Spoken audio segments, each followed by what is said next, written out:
shadows in the dark. Chasing validation that nobody needs. Sowing the wind, growing bitter weeds. No one wants to talk, they just want to text. Always looking forward to the shiny next. High expectations, nothing left to give. That ain't no way that we're supposed to live. Oh, the mirror's telling lies today, throwing all the real right away. We're caught up in a game that nobody wins. Trading honest hearts for original sins. We gotta tear it down, find a brand new start. Put a little soul back in the human heart.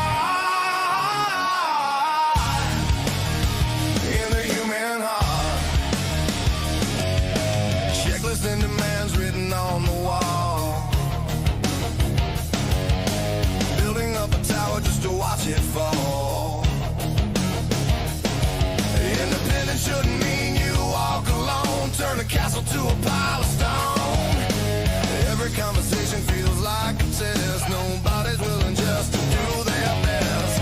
We forgot the magic of a simple touch. Asking for the world but not offering much. Oh, the mirror's telling lies today, throwing all the real right away. We're caught up in a game that nobody wins. Trading honest hearts for original sins. We gotta tear it down, find a brand new start. Put a little soul back in the human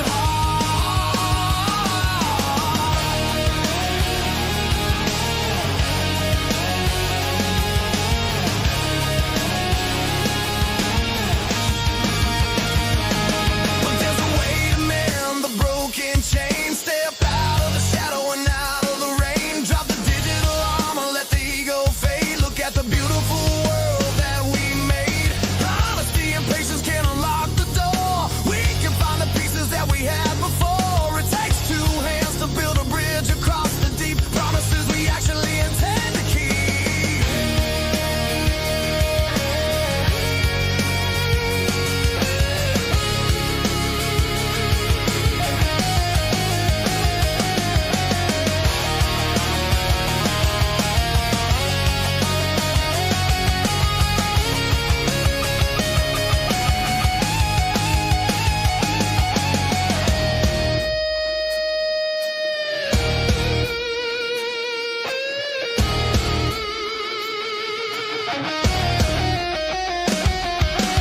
Oh, the mirror's telling lies today, throwing all the real right away. We're caught up in a game that nobody wins. Trading honest hearts for original sins. We gotta tear it down, find a brand new start. Put a little soul back in the human heart. Put the phones away, listen to what I say. Bring back the spark, light up the dark. Yeah, find a brand new start.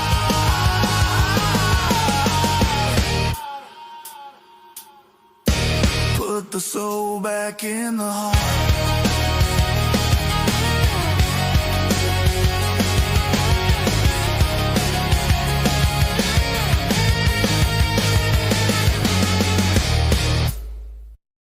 Whew, another banger by Evil Eddie.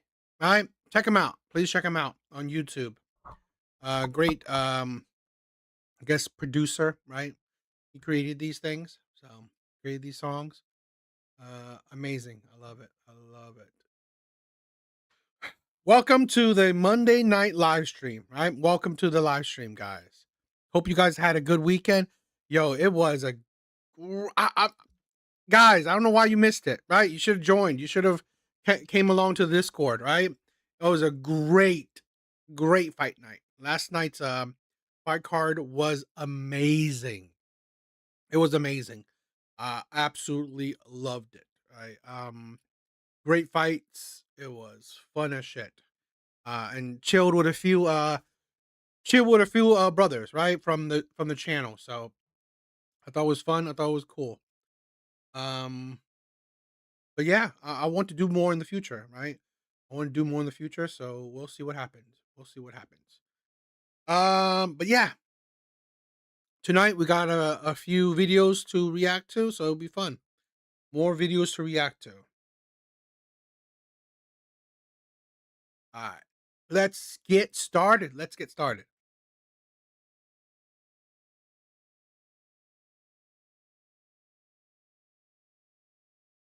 All right, let's start. All right, so let's react to these some TikTok videos. Let me break it down for you. A man's height, how he looks, how much money he makes, does not make him high value. It's not about the exterior or the materialistic things. It's all about the qualities he has within his core. He will be consistent in his choice of communication and behavior. He will have stability in his life and he'll be grounded. He's observant and pays attention to detail. He will have structure in his life. He will be clear and direct with his communication, and he has a fulfilling life with support. But not every high value man is the exact same. Just because the core qualities are the same, each man will be different in the way he chooses to express himself. But he will always be clear and stand firm in his decisions and actions. Just because there's so many high value men out there doesn't mean he's going to be in alignment with every high value woman he meets. That's where core values and core beliefs come in the picture. If your core values and beliefs do not align with someone, that does not mean the other person isn't high value. It just means they aren't the right partner for you. Height and money have nothing to do with it, and women really need to stop judging men on their height, physical appearances, and financial status. For example, I know so many men who are short, and they are great men that I would date, but they always date someone that is not deserving of their time because they feel less than because of what society has told women is high value. We have to cancel society's norms of placing people in boxes and really start asking ourselves, is this person in alignment with my core values and core beliefs? Let me break. Werewolf, what is up, my brother? Thank you for being here. Now, this woman, the cross on her neck. Shit, I was gonna, yo, bro, you're jumping the gun. You're jumping the gun. I was gonna say that. I was about to say that. I was about to say that, my brother. So this is the thing, right? These covert feminists, right? These women that are, traditional, right, or conservative, but they're covert feminists, right? Let's be honest. They're covert feminists. Okay. Here's the thing: being a high value man doesn't mean that you're a good man. Doesn't mean that, you know, you're a nice man. Whatever, right? High value is just high value. It's highly desirable. So 100% height and money, charm, looks makes you a high value man. Be honest, right? I've told this to other men. I've told this to other people. Be honest. Be blunt. I know I'm not high value. I know that, right? Even though my height is about 5'11", which is a bit above average, but still, it's nothing special, right? I know I'm not high value. Being average is good, right? There's a distinction. Make it a distinction. Hell, I know I'm not Usain Bolt, right? In life, there's distinctions. In life, it's unfair, right? It's just how it is, right? I can't run as fast as Usain Bolt.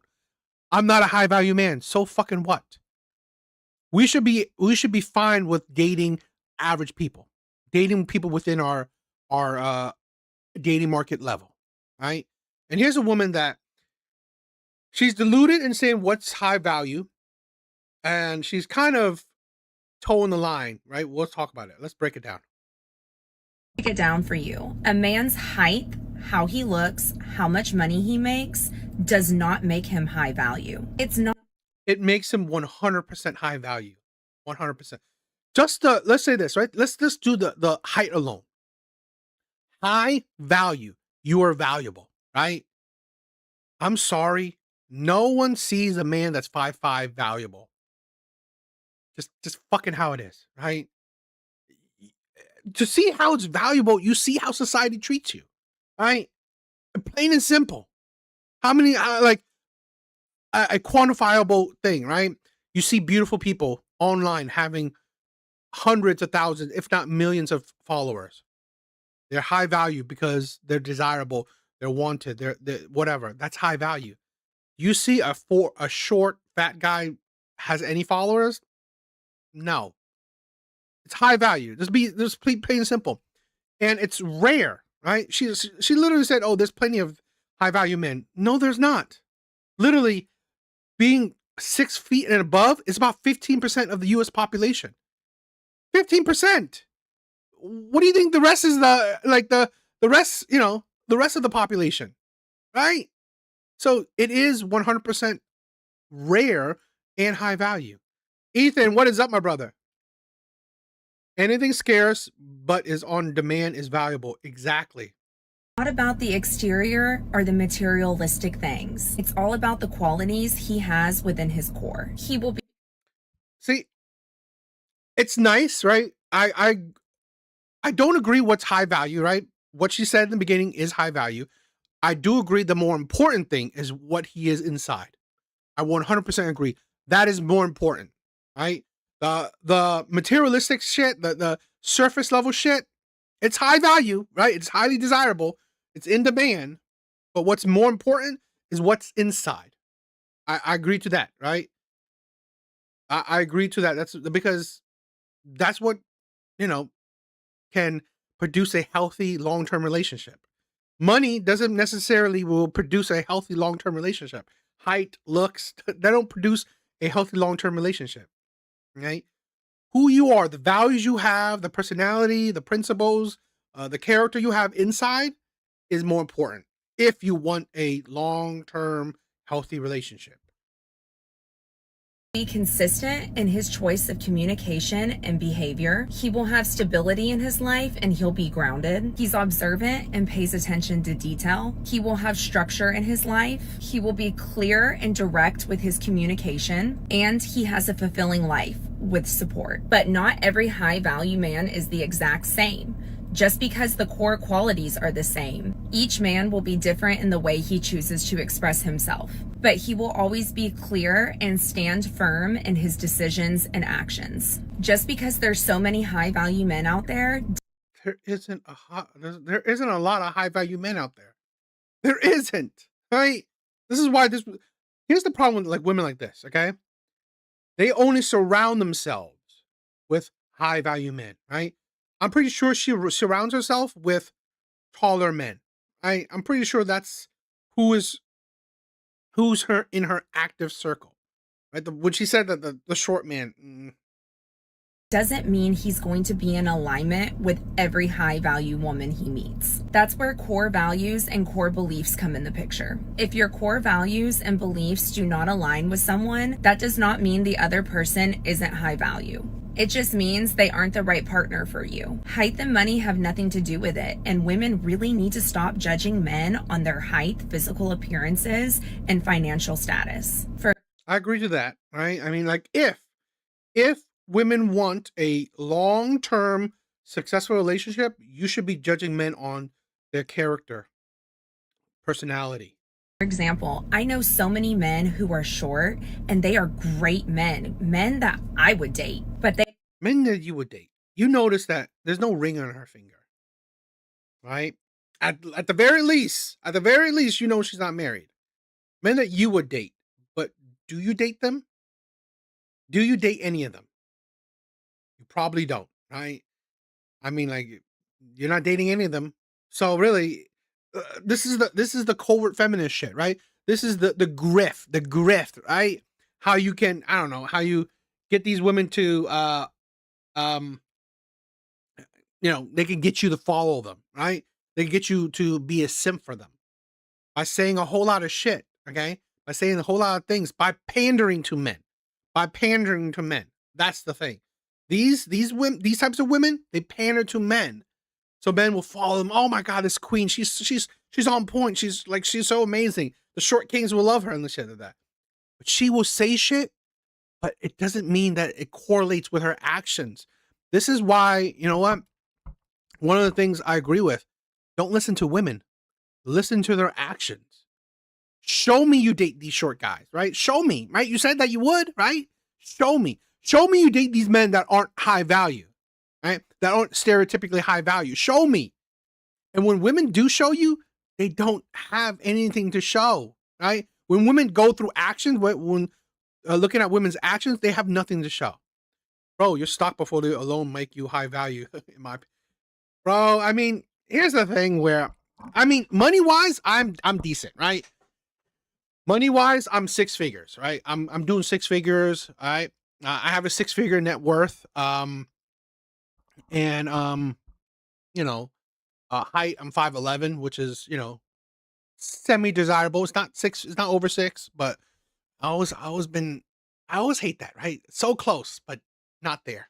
But still, I don't have the looks. I don't really have the looks. I definitely don't have the charm. I definitely don't have the consistent true net worth. Right? So, you know, They always date someone that is not deserving of their time because they feel less than because of what society has told women is high value. We have to cancel society's norms of placing people in boxes and really start. here's the thing, right? Resources will always be high value. I mean, like, even let's say hypothetically, back in the caveman days, right? Having a, I don't know, I'm making shit up, right? Having a, I don't know, fucking, I don't, I don't know what to say, a cave, right? You have a cave while another man is like sleeping on the floor of the woods, right? It's resources. Resources will always make you high value. It's just plain and simple. I'm going to read off a profile and an exchange that illustrates a Here's a interesting one: a dating coach. situation that I've run into quite a few times. Female, mid 30s, based in the US, physician, average looking in my opinion. I've worked hard and spent my 20s and early 30s and focused on building my career. I earn in a higher range of six figures. One of my non negotiables is that I need my partner to earn just as much or more than me. I do not want to be the breadwinner in the family, nor for my partner to rely on my income. I would like the option of being able to stay at home with my children without it affecting the lifestyle that I'm used to. He does not have to be a physician, it can be any profession as long as he earns more than me. I would also like for him to be tall and have hair on his head. She also made reference to the fact that she's been on apps and is jaded by the whole process. And she also lists a bunch of other deal breakers, including expectations with responsiveness and physical turnoffs. She's only willing to consider someone 5 years younger or 3 years older. Now, this is a hard match to make, and it's not just because I don't collect salary information and I just don't have that data point, but it's also because of the type of men that she's looking at. I found that men who are high earners fall into two buckets. The first bucket is that they don't really care what the profession or career prospects or earning potential their partner has. They just want someone who's very pretty, very young, or very traditional, and someone who's going to stay at home. The second bucket is where they do value someone's career and education and prospects, but that's because they usually want them to contribute financially so that their lifestyle can be elevated. Now, she is career driven and high earning, and because of that, she believes she deserves someone who is similarly career driven and high earning. But the irony is that the very reason that that person would choose them, she has negated by essentially saying that she wants her income to remain optional. So I sent her a message. I was reviewing your profile for matches and a couple of things. Your profile reads as terse and somewhat harsh. I'd advise you to soften it. You can put your specific preferences in the notes section for my reference. Also, I do not collect salary information. The best I can do is share candidates who have listed professions with high earning potential. But further, your situation is a bit of a paradox. You want someone who matches your high earning power. However, a man who values this quality will likely want financial contribution, which is something you're not interested in doing. I can do my best to share matches that may align, but I did want to share my assessment of why this may have felt like a difficult process and why it may be difficult to come across matches. So I shared two matches. One she declined because she said that based on his profession, she's sure that she makes at least double what he does. And the second declined her due to attraction. I'm going to read off a profile. I swear to God, I love this one. Right? I love this one. Even women see other women's hypocrisies. Even women see other women's delusions, right? We're gonna break this shit down because shit is funny, right? Women are insane. Women are impossible. The reason women are suffering in dating is not men. It is themselves. Women are the problem, not men. Men are not the problem. Women are, right? Women are the problem in their own dating market, right? In their own dating life. Now, for men, I think it's a bit of both, right? I'll say this. I think men are a bit of both, right? Sometimes men can be the problem, and I think 50-50, right? Men can be the problem as well as women being the problem, right? A woman like what she's talking about is the problem. While a lot of men might not work on themselves enough. So let's break this shit down. This shit is funny. Mad funny. Female matchmakers are the first one to see the female hypergamy.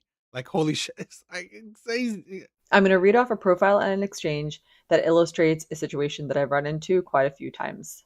Female, mid-30s, based in the US. Mid-30s. Mid-30s.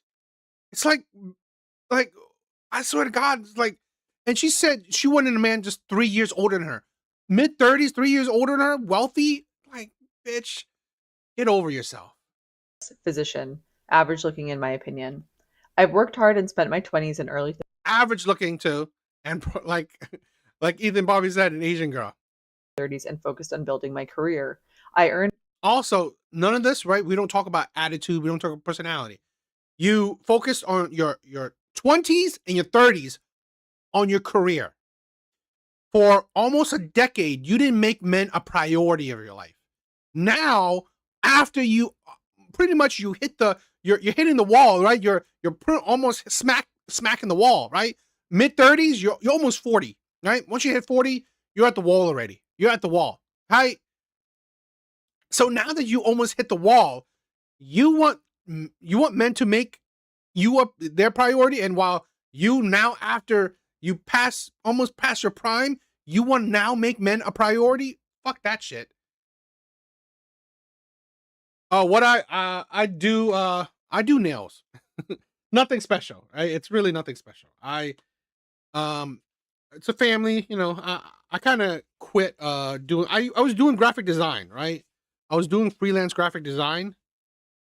It kind of I don't know. It didn't give me the market was hard, right? The job market was hard. It wasn't as flexible. There was a lot of little reasons, right? It wasn't as I wasn't as successful as I wanted to be. So I just hell with it, right? It's easier to make money doing you know, the beauty shit. I don't love it, but you know, it makes money, right? So it is what it is, right? in a higher range of six figures. One of my non-negotiables is that I Yeah, her her reproduction window is coming to an end, right? Or it's like it's at now risky levels. It's at risky levels now. So it's like you have very little qualities a man desires. Yo, that is, you know what? That is why I do Wall Street. I mean, this is why I invest, because I don't want to do that for the rest of my life, right? I want to make as much as I can through investing, right? And then quit, right? I want to quit. I'm not a exaggerated or, you know, a luxury kind of guy. I'm not a luxury kind of guy. So I want to live off of dividends, you know, the whole fire movement shit, right? So I want to live off of dividends. I want to hopefully make a little bit of income through YouTube. So that's my hopeful path. Who knows, right? We'll see. I mean, I'm glad I own my home, right? I'm happy that this is my house. need my partner to earn just as much or more than me. I do not want to be the breadwinner in the family, nor for my partner to rely on my income. I would You don't want to be the breadwinner. You don't want your partner to rely on your income. What the fuck, right, is your job worth? I've said this so many times. I've said this countless times before, right? Women's jobs, women's careers, women's accomplishments, women's money means nothing. It means nothing. It means nothing. Because at the end of the day, you either want to give up your job or, you know what, do part-time, right? You want to do your job whenever you feel like it, right? The money's not that important. The job, the money you make from your job is just whatever luxuries you want, right? You don't want to depend on it. You want to depend on that man's money. That is why your money is useless. Women's money is useless. When women say, oh, I'm a doctor, I make 6 figures. So fucking what? So what? You're not gonna contribute half, right? You're not going half and half with a man. You're not, right? You're not splitting that bills. You're not doing a partnership. No. You want to live off of his money. So your money means nothing, right? Your career means nothing. Your career money means nothing when he doesn't benefit or it doesn't add to his life. This is why women can't understand. Oh, why do men, think so little of my job or my accomplishments or my money? Because it means fucking nothing. Women aren't out here by the masses paying for dates, paying for trips, paying for luxuries of any kind. Like the option of being able to stay at home with my children without it affecting the lifestyle that I'm used to. He does not have to be a physician. Now you want to stay home with your children, right? You spent a decade focused on your career. And now that if you have a man, you want to give it up and focus on your children. That shit is backwards. It's like, are you kidding me? What happened to see, this is the thing. I think, correct me if I'm wrong. I looked at the statistics a while back, right? That about 60% of women, right, choose to be stay-at-home moms. 60% of women, right? 60% of stay-at-home moms chose to quit their job, right? They chose it. They wanted to quit their jobs. About that, right? About 60% of women who's a stay-at-home mom, they wanted to quit their jobs. They wanted to stop working. It's like, what's the point?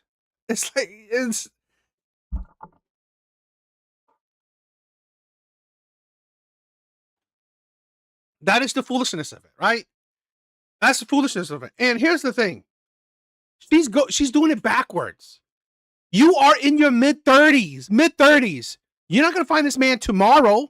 You're not finding him tomorrow. So at best, maybe it'll take you a year to find him, right? I always like to do this, right? This timeline thing, because women are so stupid, right? When it comes to timeline. So this woman is, let's say, hypothetically 35, right? 35. And I'm lowballing it because she said mid-30s. I'm always thinking about mid-30s. You're probably 38, right? But 35. So hypothetically, who knows when she'll find a man? Let's give it. And I always lowball this for the women. I always lowball this for women. So 36, you'll find a man. You'll find a man, right? The man that you want to be with, a relationship. At 36, you got a man now. So you want to be with him, let's say a year. Everything is lowballed, right? You'll be with him for a year. Now you're 37. All right? You're 37. Now, at 37, being with this man for a year, only a year, you're going to get engaged. You get engaged, right? At 37, you get engaged. Now you're 37, you get engaged. Maybe spend another year engaged, right? About another year engaged. You're 38. Now you got married, right? At 38, you got married. Usually, let's say you're going to spend another year. You can spend another year in marriage. 39. You're 39. 39 with a year of marriage. Now you want to have kids. At 39, you want to have kids. Pretty much almost at the wall, right? You're pretty much at the wall. So you have a kid at 39. Now you're probably 40, right? 40 with one kid. Now you probably probably have to raise that kid probably 2 years. You're at 42. You think you're going to have another kid with a man? Yeah. And again, I lowballed all those numbers, right? All those numbers I lowballed. This is the stupidity of so many women. If you want a family, if you want to be a stay-at-home mom, do that shit in your fucking prime. Do it in your prime. In your 20s, focus on a man, finding a man, being with a man, right? Getting to know a man, getting married, and having kids. Why don't you can focus on a career after kids. But no, It's never too late to have a career. It's never too late. It kind of becomes too late having a kid. Okay? Having multiple kids. Staying home. It's like, this is why women are ridiculous. Laughing Man, what is up, my brother? It could be any profession as long Hey, we're seeing each other often, my brother. as he earns more than me. I would also like for him to be tall and have hair on his head. She also made reference to Tall, probably 6, right? Probably 6 feet, around that. I mean, it's like everything she's asking for makes him a rare man, right? More and more rare. This is why women can't understand. You're asking for a 1% man. 1%. Women don't realize you're asking for a 1% man, a man that makes a high amount of money, tall, relatively good looking, great hairline, right? And that doesn't include all the personality shit. the fact that she's been on apps and is jaded by the whole process. And she also lists a bunch of other deal breakers, including expectations with responsiveness and physical turnoffs. She's only willing to consider someone 5 years younger or 3 years older. Now, this is a hard match to make. And 3 years older too. It's like, how hard? It's not that easy to find a man within your age bracket that make him make the same amount of money you make or make more, taller than you. It's the looks, have the looks you want. It's like, and then wants you in return. it's not just because I don't collect salary information and I just don't have that data point, but it's also because of the type of men that she's looking at. I found that men who are high earners fall into 2 buckets. The first bucket is that they don't really care what the profession or career prospects or earning potential their partner has. They just want someone who's very pretty, very young, or very traditional, and someone who's going to stay at home. The second bucket is where they do value someone's career and education and prospects, but that's because they usually want them to contribute financially so that their lifestyle can be elevated. See, that's the thing where women don't understand. What does the man that you want? What does he want? What does he want? Figure it out. This is the problem with women. I've said this before many times. This is why women benefit more from listening to men's content than they do listen to women's content. Women only focus on women. You need to listen what men want if you want to find the particular man you want, right? And women like this are very particular, right? You just don't want to like walk around and just fall in love with a random man. No. You want a specific man, right? You want to fall in love with a specific man. So you need to learn how to attract that specific man. And a lot of these women don't, right? A lot of these women don't. If she actually cared about the man she wants, she should have found him when she was in college. Particularly if she wants the man to earn just like her, right? Within her same age bracket and earn just as much as her, she should have found that man in college, right? In college or whatever, in her profession, like the perfect man you can find is within college or your job. That is it, right? Because a lot of women say, "Oh, I want to make a man make similar to me." Well, if you found him in college, most likely as you progress, right, with earnings, he will stay similar to you. Or if you found a man in your job field, most likely he makes the same earnings as you. Now, she is career driven and high earning, and because of that, she believes she deserves someone who is similarly career driven and high earning. But See, it's that insanity to say you deserve. Who the fuck are you to say you deserve anything? You have to work for it, right? You work for your job.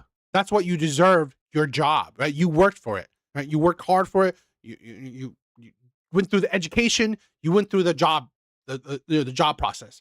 That's what you earned, right? That's what you deserve. You don't deserve a man you never earned. You don't deserve a partner you never earned. the irony is that the very reason that that person would choose them, she has negated by essentially saying that she wants her income to remain optional. So I sent her a message. I was reviewing your profile for matches and a couple of things. Your profile reads as terse and somewhat harsh. I'd advise you to soften it. You can put your specific preferences in the notes section for my reference. Also, I do not collect salary information. The best I can do is share candidates who have listed professions with high earning potential. But further, your situation is a bit of a paradox. You want someone who matches your high earning power. However, a man who values this quality will likely want financial contribution, which is something you're not interested in doing. I can do my best to share matches that may align, but I did want to share my assessment of why this may have felt like a difficult. I would say the part where she said don't share her stuff, I should be blunt, be upfront. That woman is very expectant, very egotistical. I'd rather share it up front. Process and why it may be difficult to come across matches. So I shared 2 matches.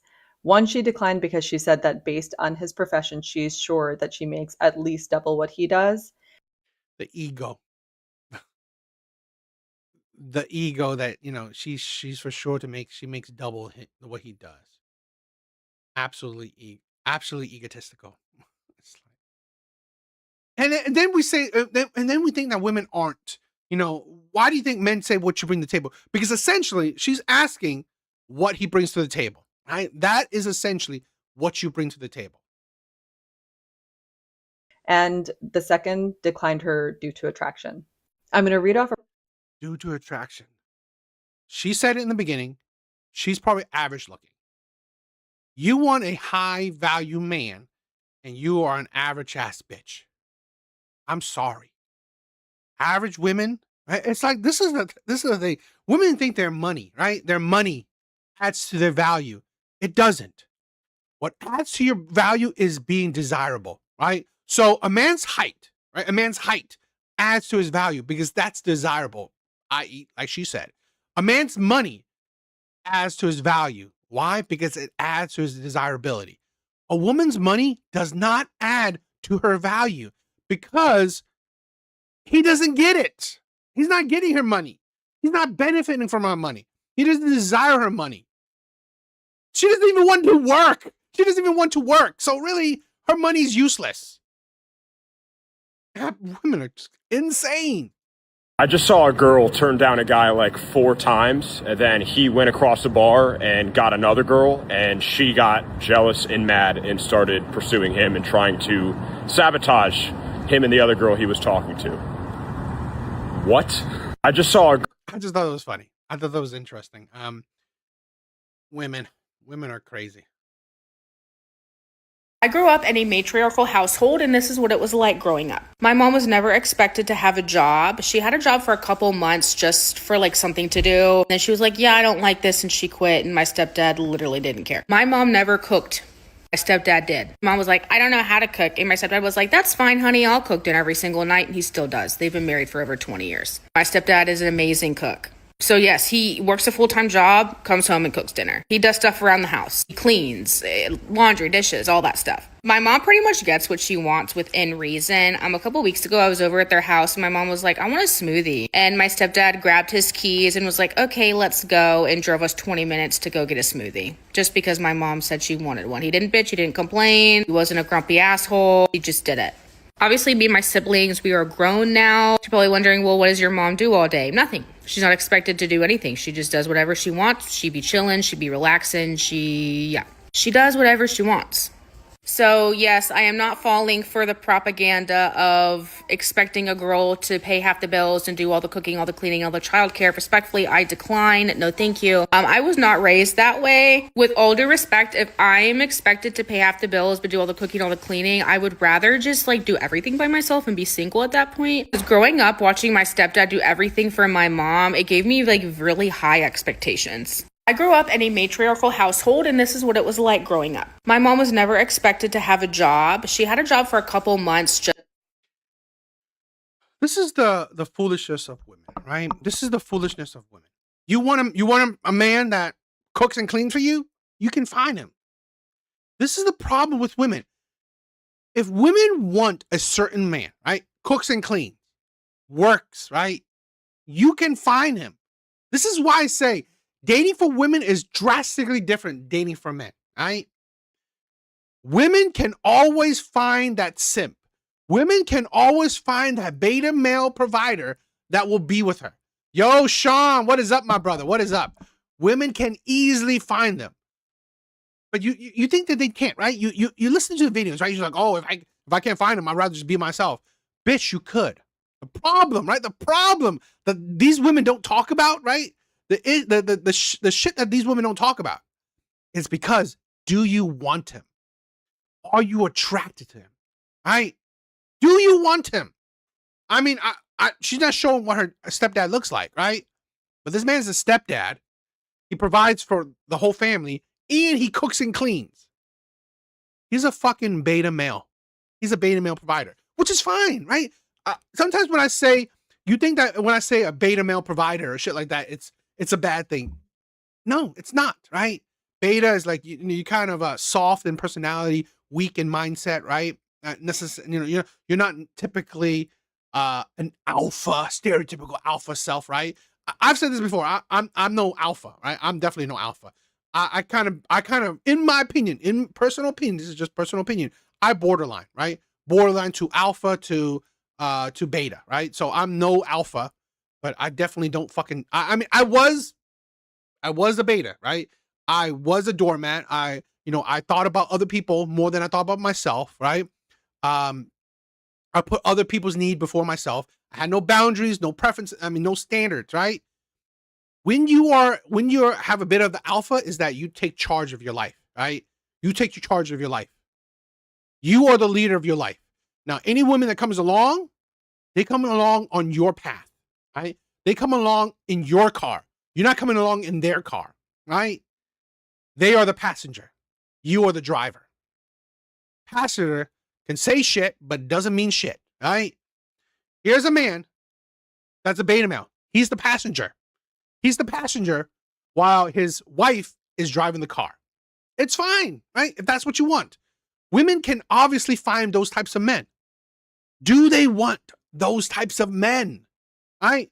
Hell, I'm gonna be honest. The incels, those are the beta males. Those are the beta male providers that women say, oh, you want, I guarantee you, if her dad, right, her stepdad, didn't find her mom, he probably would have been the incel of today, right? He probably would have been the incels of today. But he was able to get the woman that he was attracted to, that he wants. So he bended to her whims. That's it. Passenger princess over Lightning McQueen's all day. I mean, this is a thing where could be, right? Women, I mean, this is a thing where, again, dating statistics have shown that men find most women attractive, while most women find most men unattractive. So I'm pretty sure she is this man's dream woman, right? I'm pretty sure her mom is that man's dream woman, while I doubt that this man is her mom's dream man. But she's willing to, be with it, married and settle with this man because he does everything. And I don't want to make anybody pissed off or anything, but if your man is like, well, I go to work every single day, well, I pay the bills, you would have to do that regardless if you were married to me or not. You are sacrificing absolutely nothing by having to clock into work every single day and pay bills. You would be... Are you stupid? You're not paying for two people's dinners. You're not paying for twice the electricity. You're not paying for twice the water. So no, you can literally save more money without a woman. You literally save more money without a woman. So no, you're not doing the same shit. Doing that regardless. If anything, your wife is the one making the sacrifices, because if it wasn't for her, your entire check would go to daycare and you wouldn't be able to afford to live. Entire check goes to daycare? Wouldn't she be working too? Right? Wouldn't she be working too? So his entire check goes to daycare. What the fuck is she doing? What is she doing? It's kind of like really ridiculous. What the hell are you talking about? And funny coming from this woman who has a stepdad providing for kids that aren't his. If what your wife does doesn't matter, if it's not a real job, and if your wife decided to just up and leave and be a deadbeat like a lot of men do. It's not a lot of men, right? I believe actually it's a growing statistics that women are growing in the deadbeat category. If a woman, right, if a woman decides to leave, right, and being a man alone, statistics have shown, right? Statistics have shown that actually children are faring better in single father households. Let's see.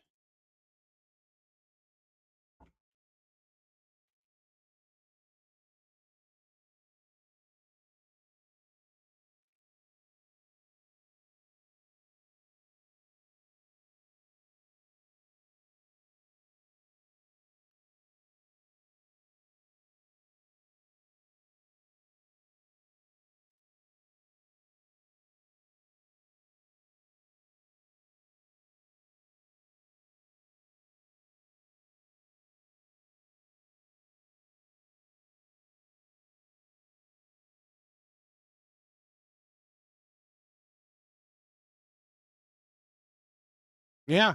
Studies have found, on average, children living with single fathers may have higher household incomes, lower poverty rates, better educational outcomes on some measures. This bitch doesn't know what she's talking about. This is why when women spew shit, they only spew it out of feelings, not logic, right? There's single fathers have better outcomes than single mothers, right? Generally, right? It's not, and I'm not saying that it's a drastic degree, but they do better. That's just that's plain and simple, right? Even if it's 1% better, you would be surprised. You would think that single mothers do better than single fathers. But guess what? Even if they don't give a exact number, or they don't give a number at all, but you would think it would be the opposite. Well, single fathers do better than single mothers.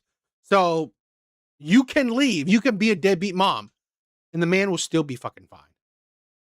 Would suddenly have to pay for a full live-in nanny. All the cooking, all the cleaning, all the childcare, takes the kids to all their appointments, so a chauffeur. Go ahead and look on Indeed or ZipRecruiter and tell me how much that is every single month. Go ahead. She's putting her career on hold, all for her arrogant, rude husband to... No, she's putting her career on hold, which is, let's be honest, right? The majority of women don't have careers. They have fucking jobs, right? This is why you're stupid, right? The majority of people have jobs, not careers. Also, you're not putting your career on hold for him. You're putting your career on hold for yourself and for the kids, right? Because here's the thing, right? If you didn't put your career on hold, well, you go to work and you both pay for childcare. Is it that fucking hard? Not really, right? You both pay for childcare. Come home and acts like he's making all these sacrifices because, well, I have to clock in every day and I have to pay some bills. Once again, I cannot stress this enough. You are making zero sacrifices because you'd have to do it anyway. The sacrifice is that you don't have to do it for family. It's like, what are you talking about? You don't have to be providing for a bunch of people, right? What are you talking about? And okay, if it's not a sacrifice, why don't you switch? You work, the man stays home. Why don't you do that? Women are so unbearable and stupid. I'm sorry. And not all women, but a lot of them. You are a single man. You still have to get your ass up and go to work, right? A single man, right? You see this? You see her comparison? Her logic is jumping all over the place. A single man, yes, he could go to work. But guess what? He can live in a house with just his bed, a TV, and his PlayStation, right? A man can live in a house with his TV, a bed, and a PlayStation. A man can, you know what? Go buy Chinese food. Go buy pizza. A one person's pizza, one person's Chinese food. A man's bill, right, is probably $50, right? Electric bill, 50. Whatever. Whatever else. One bedroom house, right? One bedroom apartment. Water, 50. Electric, 50. Gas, 50. So it's fucking different. It's like women can't even do math. You can't even do math. I'm sorry. This is how inept you are. You can't even do math. Right? So since your wife does nothing and brings nothing to the table, you go hire a live-in nanny and you tell me how that works out for you. And I swear to God, women are just fucking, women are ridiculous. Give it time. She will end up red pilling her simp husband, which he will get fed. I mean, this is the thing that happens. That happens. Women like this, if her mother is like her, I don't know. It's only a matter of time, but we'll see. What do you guys think? Thank you guys for being here.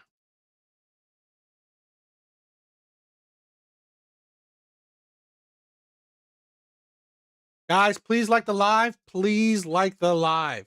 It helps me out. Thank you guys for being here. All right, let's do some more TikTok videos. I do like doing these TikTok videos because they are good examples. Good examples of women's insanity. I did a few videos, right, on my TikTok talking about how women don't mind embarrassing their men for clout, right? For clout, for internet validation, right? For all the women to validate them. For all the women to say that, oh, poor you, F your man, leave him. You're the queen. He's a dog. He's useless. All this shit, right? All that validation, right? That women get online. Let's do that. The ginger hour. I just want to let you know, this is the difference. This is what women are talking about when we say bare minimum, low effort. This is a Mother's Day gift I received. In the vase with water. The stems are cut properly at an angle. Done. Ready. It's ready to put on my counter and just simply enjoy. This is also a Mother's Day gift I received. Price tag is still on it. It's in the bag. It's not cut. It's not prepped. It's work. That's what that is.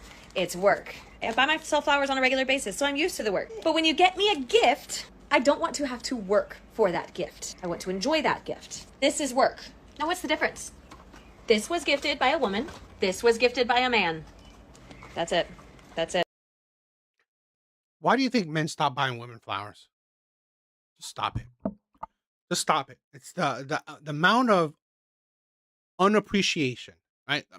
The sheer amount of being unappreciative. Just stop it. All right? Fuck it. Get yourself flowers then. I didn't have to get yourself. I didn't have to buy you flowers. All right? I didn't have to get you shit, but I got it because I love you. Now you want me to do exactly how you want it. Then you get it. You get it. Right? Again, it's like men don't desire to buy women flowers, right? In general. Men don't desire it. Men do it. Men do shit because hopefully a woman enjoys it.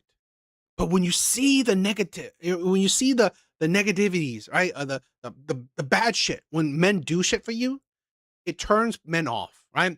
Then it just flips the switch on them. Okay, fine. She doesn't like it. I'm good. She doesn't want it. Okay. That continues, right? He's always doing wrong. Everything he does is wrong to you. He will stop doing it. He will stop doing it. Why do you think men have stopped buying women flowers in general? Because women have made a big ass stink of it, right? Women have said that, oh, men can't do it right. Men, all the whatever, right? The death of chivalry, like belittling men's efforts, like, okay, flowers, great. Boom, throw it away, right? Like it's nothing. For generations, men have gotten that belittlement. Men are done with that. You want flowers? Buy it yourself. Get a woman to buy it for you, right? And here's the thing, right? You can see the difference. What I look like, right? What I look at, that vase one, look like she bought it with that, right? It was bought like that. While it looked like him, he bought it like that, right? He didn't necessarily buy it thinking, oh, let me buy the one with the vase. I've seen it. I bought flowers before. There are flowers that come with vases. There are flowers that don't.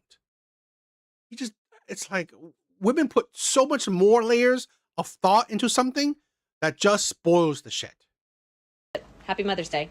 I'm tired, boss. First of all, you're gonna have to work, like, no matter what. You're still gonna have to trim the stems. You're still gonna have to feed the flowers. If you want to keep it alive, you're still gonna have to do stuff. And again, happy Mother's Day. So most likely it's her man. It's like, why don't you, it's like, I thought women are great communicators, right? I thought women are great communicators. So instead of communicating with him, baby, I like you're making me have to do work, right? Why don't you just buy one with a vase in it, right? Buy the one with the vase. That's it, right? Could you? I mean, I don't want to have to put this in it. Or he could probably put it it's not that big of a deal. Take it, put it in a vase. Right? Why don't you no, let me go online to shame this man, right? How a woman could do better than my man. Literally, your purpose was to shame your own man. I'm flabbergasted by so many women are going online to shame their own man. This is why I say there's so many beta male providers out there, right? Literally, your woman is going to shame you in front of thousands of people.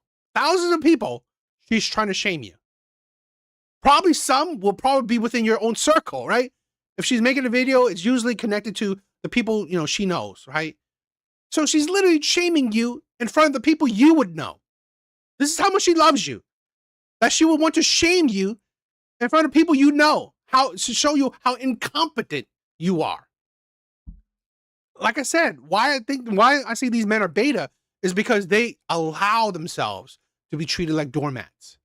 Betas allow themselves to be treated like doormats. They have no boundaries, right? They have no self-respect. Betas have no self-respect. At the very least, right? Alphas, right? What I would categorize as alphas, which again, the beta alpha shit, I understand the whole craziness of it, but I just like to use it as a category term. I believe at least alphas have some self-respect, right? Have boundaries. Now, there could be extremes. I don't usually go for I'm not talking about the extremes, but at the very least, have boundaries, have some self-respect. You being with a woman that will disrespect you to thousands of people, you're a loser. Second of all, I don't know why, but this isn't about the flowers. You just hate your husband. Do you want to know how I know you hate your husband? Because in response to this comment, where a lady talks about what her kid did for her, she says, that's your child. Mine was from a 36-year-old piece of shit. Happy Mother's Day. Happy Mother's Day. Your man is a piece of shit. Now, sounds like they're not together then.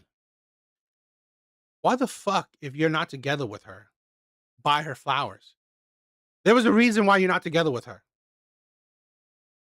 I'm sorry. I don't buy my baby mama flowers. I'm cordial with her, right? I don't disrespect her, but fuck that shit. Why would I buy her flowers? There's no love. Like, seriously, this is why this man is beta. Are you kidding me?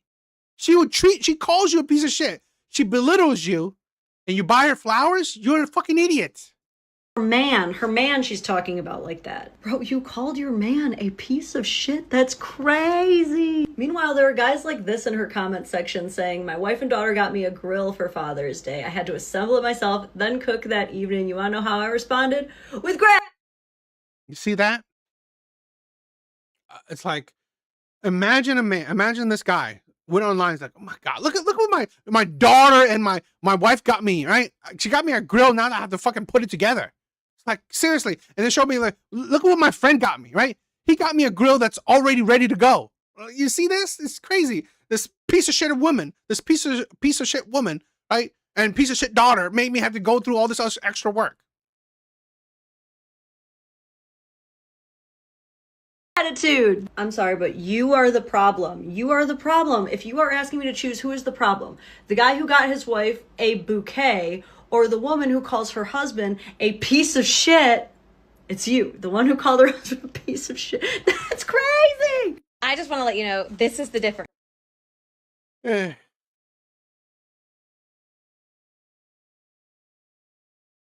Here's another one. Ethan. Yes, I do got a baby mama.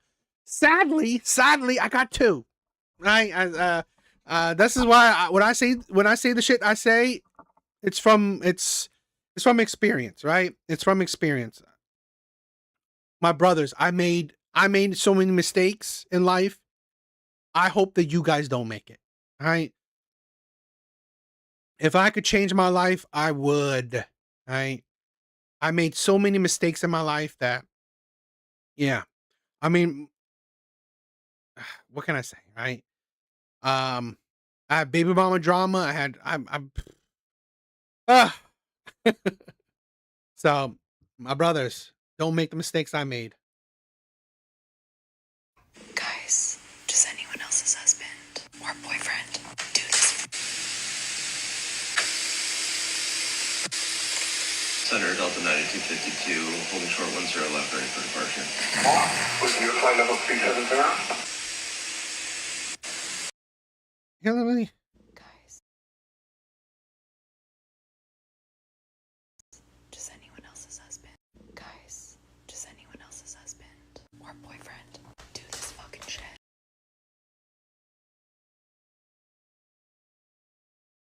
Guys, does anyone else's husband or boyfriend do this fucking shit? Center Delta 9252, holding short 10 left, ready for departure.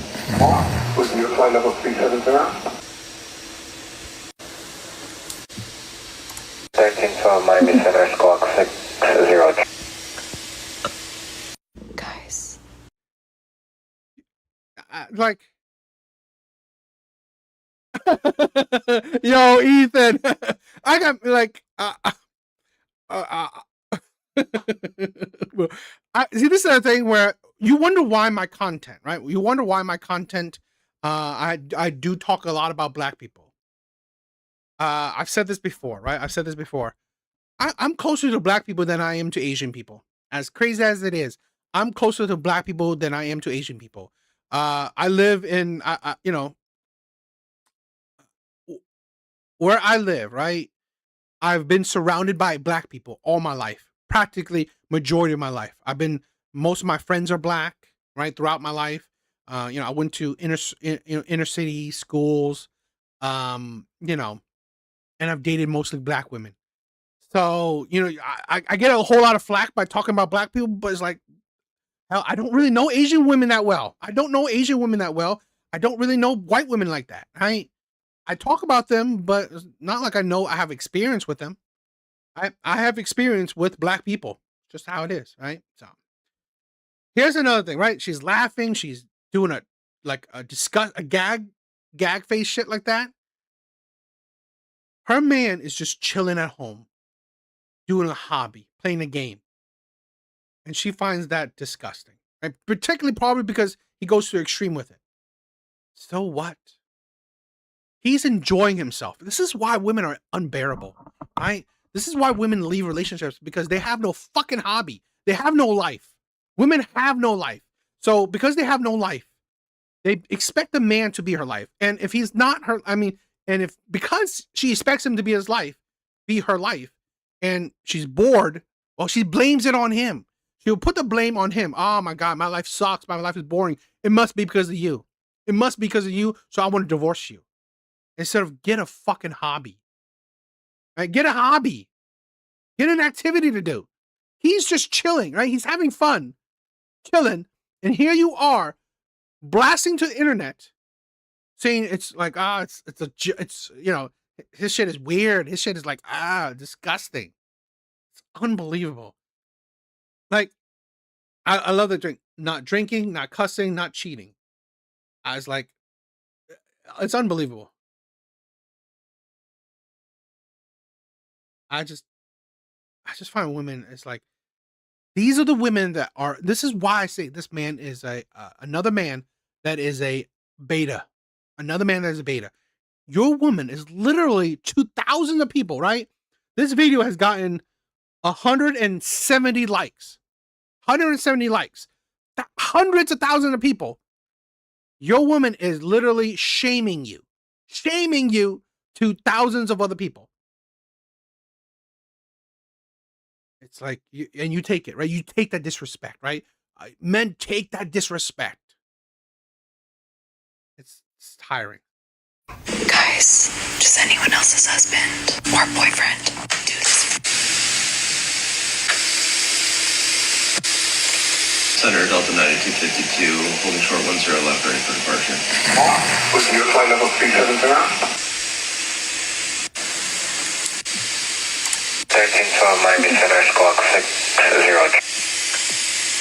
Mocking your husband for a hobby that they enjoy behind closed doors is rude. Posting it online so that others can mock him and make him the butt of the joke is the opposite of love, and it's actually very disrespectful. It should never have a place in your relationship. Your husband should have different hobbies that you don't understand because you're two different people, but you should support him in it because you like seeing him happy. If that's not the case, then you got way bigger problems, and I feel bad for your man. He definitely deserves better. I showed the original one. I showed the original one because her face was in the way, but I showed this one because she gives decent takes, right? So I showed them both. The other one was the original one, right? The one without the face, without her face in it. That was the original one, and this one was with her reaction. Just confirms it, right? Other people will see it. The level of disrespect. The level of disrespect that women don't have a women don't find it difficult disrespecting men. What I find it insane that women also don't find it difficult disrespecting their own men. You wonder why there's MGTOW. You wonder why. You wonder why there's MGTOW because MGTOW, you will see shit like this. Even having someone that supposedly loves you, they don't mind disrespecting you. They don't mind treating you like shit. They don't mind belittling you. That's the insanity, right? You wonder why there's MGTOW, where men just go their own way. They're walking away because even at the end of the day, a woman that's supposedly in love with you, doesn't have a problem with disrespecting you, doesn't have a problem with belittling you. That is the insanity. Baby, I'm so sorry. Baby, I'm so sorry. Baby, I'm so sorry. Baby, I'm so sorry. Oh my God. Baby, I'm so sorry. See, that's right. When you told him you'll be home by 2, it's 8 a.m. It's 8 a.m. What are you doing? All right? What is it? It's like the walk of shame now? Is it because you were hooking up? This is the thing. It's the level of disrespect. And you want to post this. You want to post this. 3 million people. 3 million likes. You're disrespecting your man to the rest of the world, showing that you don't respect your man's boundaries. You don't respect the promises or your word to him. Women have no problem with disrespecting men. They have zero problems with that. Right? So I just find it funny. I find it funny that men will just take it. I find it funny that women don't mind disrespecting men. It is. It's funny. It really is. All right. I thought this one was interesting. Women's insanities. I think women hate that men find other things more interesting and attractive than women. Exactly. Right? Men can be happy in other ways, right? Men can be satisfied, men can be fulfilled in many other ways. I think women find that. Women are such unhappy people that when you are happy, they have to ridicule you. Why do you think women will chastise you if you like sports? If you like, I don't know, fucking Pokemon or magic or any of these hobbies, right? Hobbies. Women will chastise you, belittle you if you have hobbies or certain hobbies. Yeah.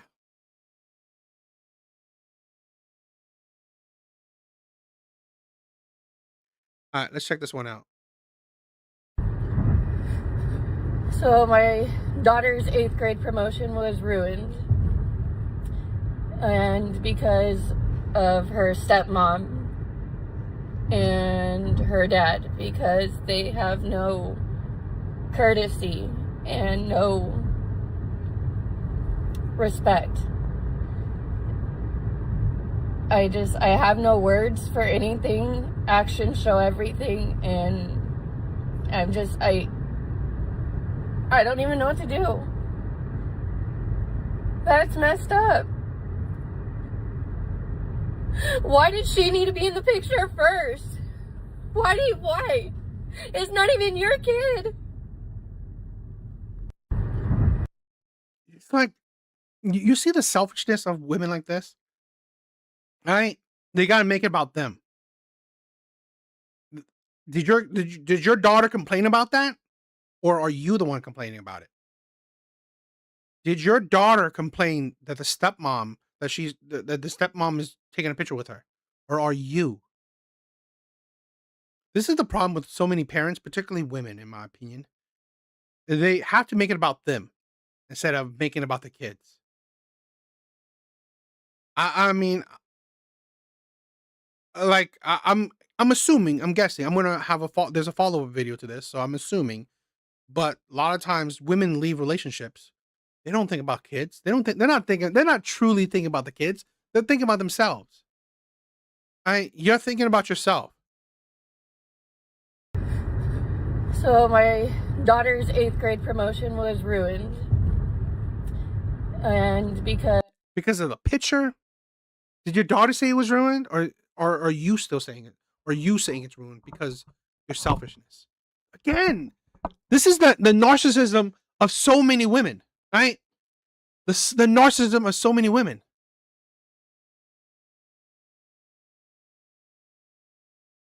It's like, it's not about you. It's about the daughter. What does she want? What's the best interest for her? It's like, and taking the picture first, the kid doesn't care. The kid is not going to care. Oh my God, whose picture am I taking first with who? Right? Kids don't give a shit about that. Either second or last or whatever, they don't care. So I'm quite sure it didn't become ruined because of that. Because of her stepmom and her dad, because they have no courtesy and no respect. I have no words for anything. Actions show everything, and I don't even know what to do. That's messed up. Why did she need to be in the picture first? I agree with Sean, right? She's bitter because she can't stand her ex-husband moving on happier with another woman, which she will be the type of woman who will go scorch earth and will do everything to sabotage the ex. You see this, right? She's suffering, right? Because he has a family. She doesn't, right? She's suffering from it. You could see her bitterness. You could see her bitterness. You could see her selfishness, right? You could see it. Right? This woman, we have so many women make it about themselves. Why? It's not even your kid. All right. I had to, you know what? I had to check it. Let's see if there was more. I'm walking to my car. What? Why aren't you walking with your mom? Because my mom's parked over there. Are you taking video? Yes. Of what? You're not even involved in her life. You can't even take her right now, actually. You don't even have an order to take her. You're not even involved in your daughter's life. The court doesn't even want you to take her.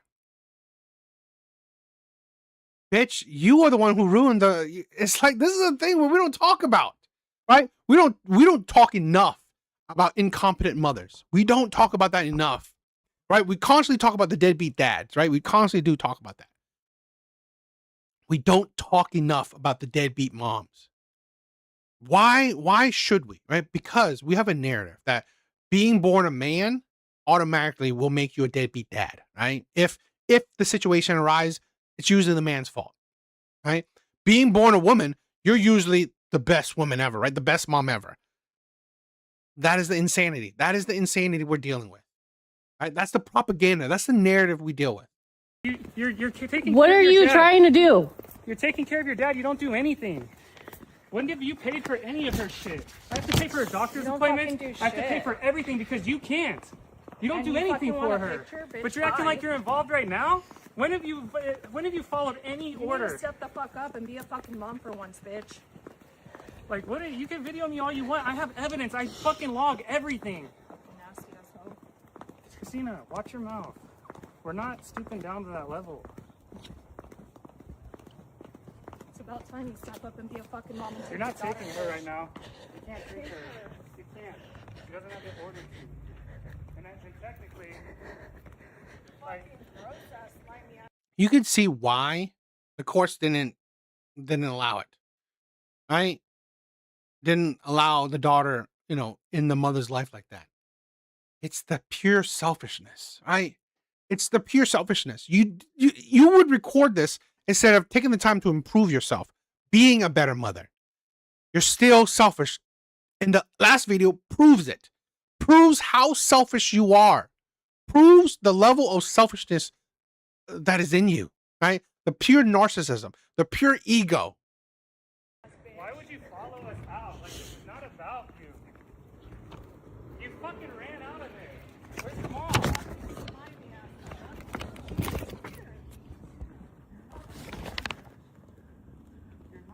And like, you know how much the ego is? She thought videos like this would help her.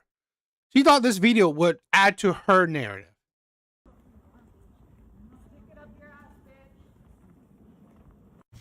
I'm walking to my car.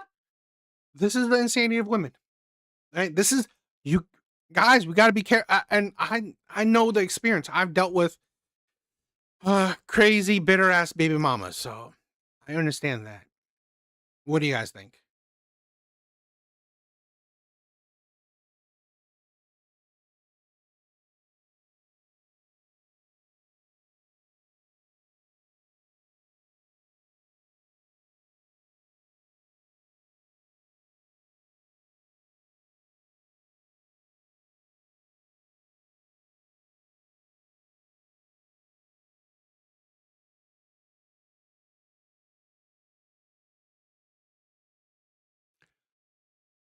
I saw this video and I never heard of it, right? And if you guys are soccer players, maybe you guys know about it. I never heard of this.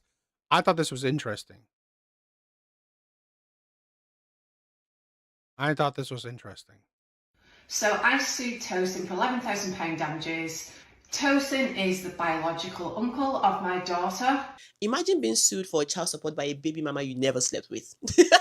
Nadia, a 41-year-old woman, decides to go into a relationship with a 30-year-old Nigerian man that was in a soccer academy. I think that's what it's called. She planted herself into his life, believing that he's going to go pro like majority of them do.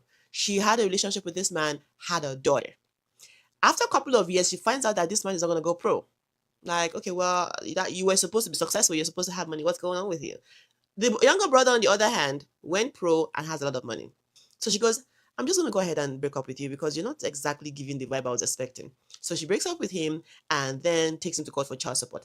As a smart Nigerian man, baby daddy declared bankruptcy like, Judge, I ain't got no money, okay? Look, I didn't go pro. I ain't got no money. Judge did not give her any money for child support. And then she goes, technically, there's money in that family. You might not have the money, but your younger brother has the money. She goes ahead to sue the brother for child support and takes him to court. The younger brother, who's a Chelsea pro player, goes, I didn't even sleep with you. How am I paying for a child I didn't even make? Like, what is going on? He got the petition and just laughed about it, like, whatever. So he disregarded the invitation. He didn't show up in court. She showed up in court and got a default judgment because, again, if baby daddies don't show up in court, they are going to get a default judgment. When he gets the default judgment, he goes, what the F? Why would it, what? How does this even make any sense? The thing is, man, you got to go to court because you don't literally prove your case, right? I believe, correct me if I'm wrong, judges they only see one side, right? And when you only see one side, you can shape the story the way that makes sense, right? That would make sense for your case, okay? So this is why a lot of people don't realize if you don't go to court, you will lose, right? It's automatically a loss on your end. So he appealed the judgment and it was repealed. Now she's upset. This must have cost 20 grand more. I can't put a figure on it exactly. The fact that he has now spent more than what I was actually asking for in my claim kind of doesn't make sense. She goes, oh, so he had £20,000 to spare, but instead he had a lawyer with it. Yeah, it's better to invest £20,000 in a lawyer and shut a case down one time than pay you £11,000 for a number of years when he never even slept with you. Where does that happen? Nadia gambled wrong because had she known that the younger brother was going to be the one that would be successful in soccer and not the older brother, that is who she would have gone to sleep with, the younger brother. And he could have settled or just paid the default judgment. But Tosin is a very rich man and he had money to spend. These white women will do anything for money, even if they have to sleep with black men that they don't like. So I sued. I gotta admit, these gold diggers grifts. Spend the day with me at my world famous Chelsea FC protest. Hi, I'm Nadia from Manchester in the UK, and today I'm travelling to Stamford Bridge in London to support women's and children's rights at Chelsea FC Football Club. I started off women's and children's rights. This is the thing. When women are money hungry, they are insane. At Wilmslow Station in Cheshire on a lovely sunny day, and it takes 1 hour 45 minutes to Euston Station, and my return train ticket was £110. Had a coffee on the train, and from Euston I got the tube to Fulham Broadway Station. I then walked over to Stamford Bridge from there.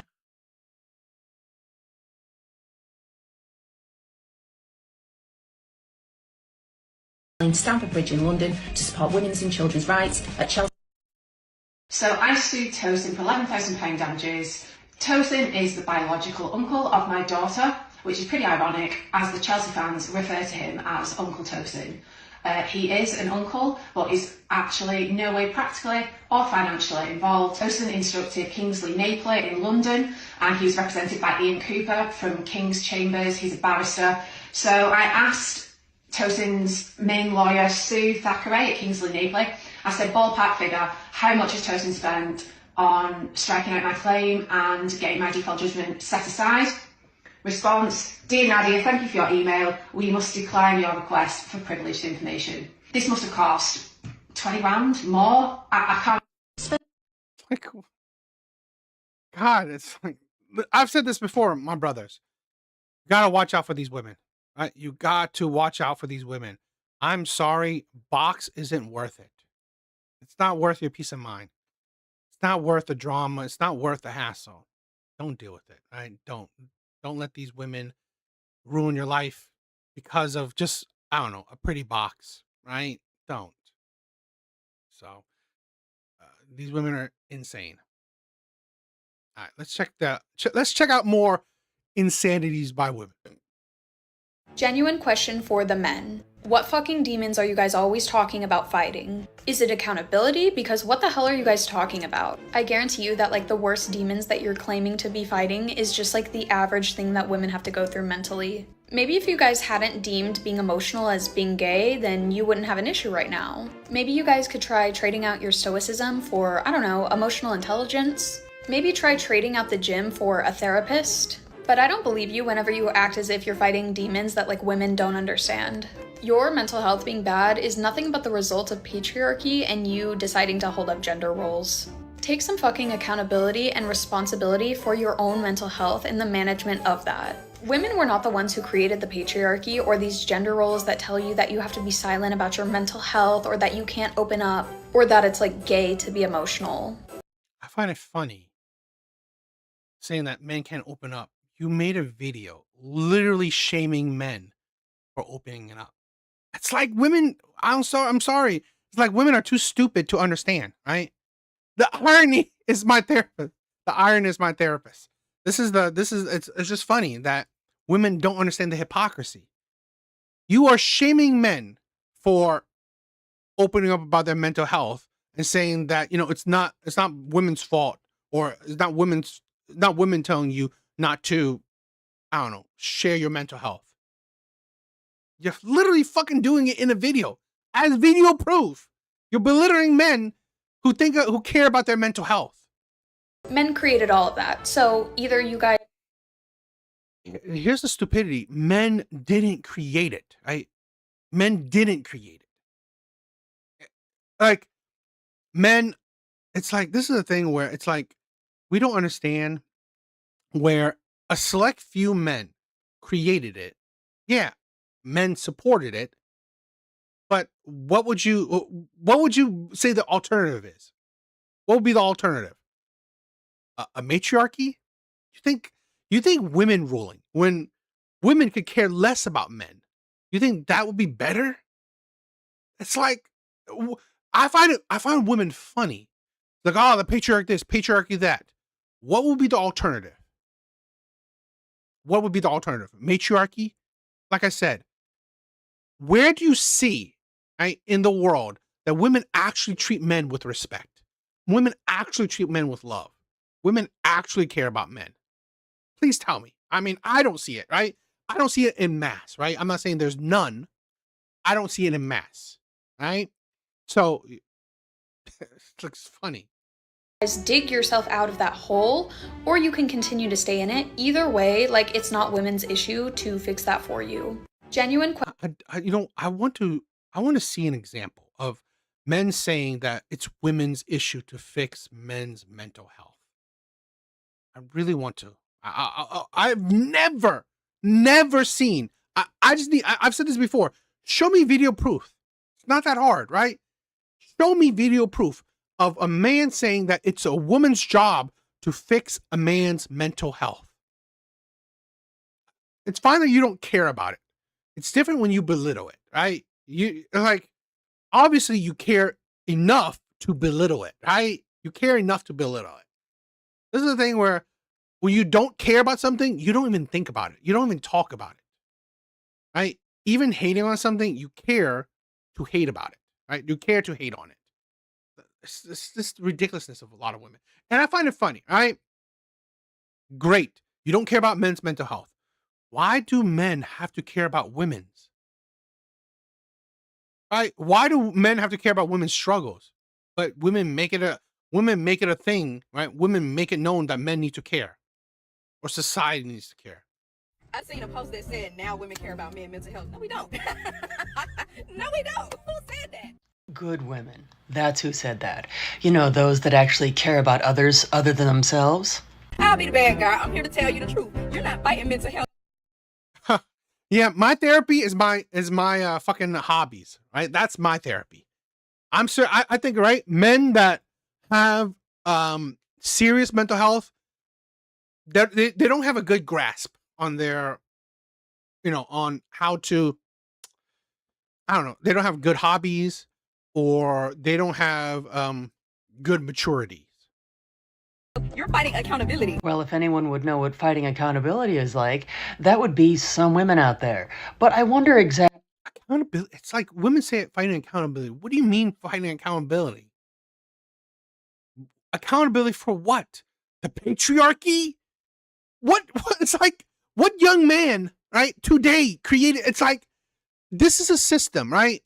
Let's say America alone, right? America alone. It's a system created what?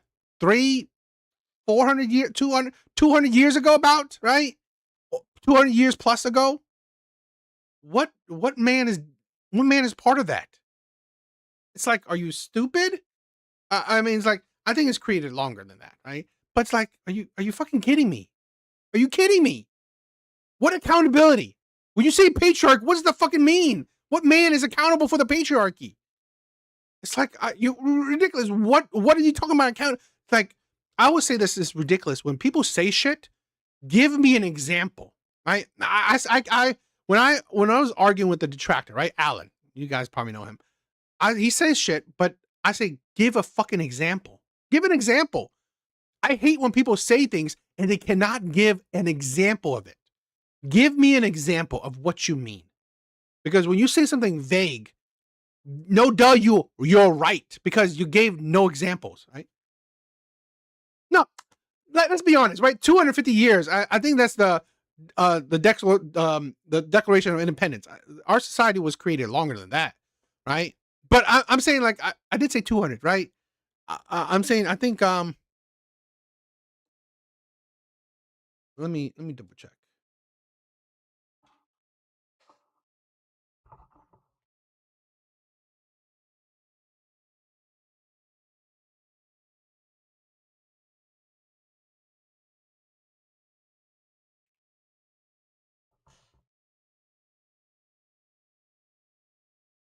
Because I knew about the 250 thing because of yesterday.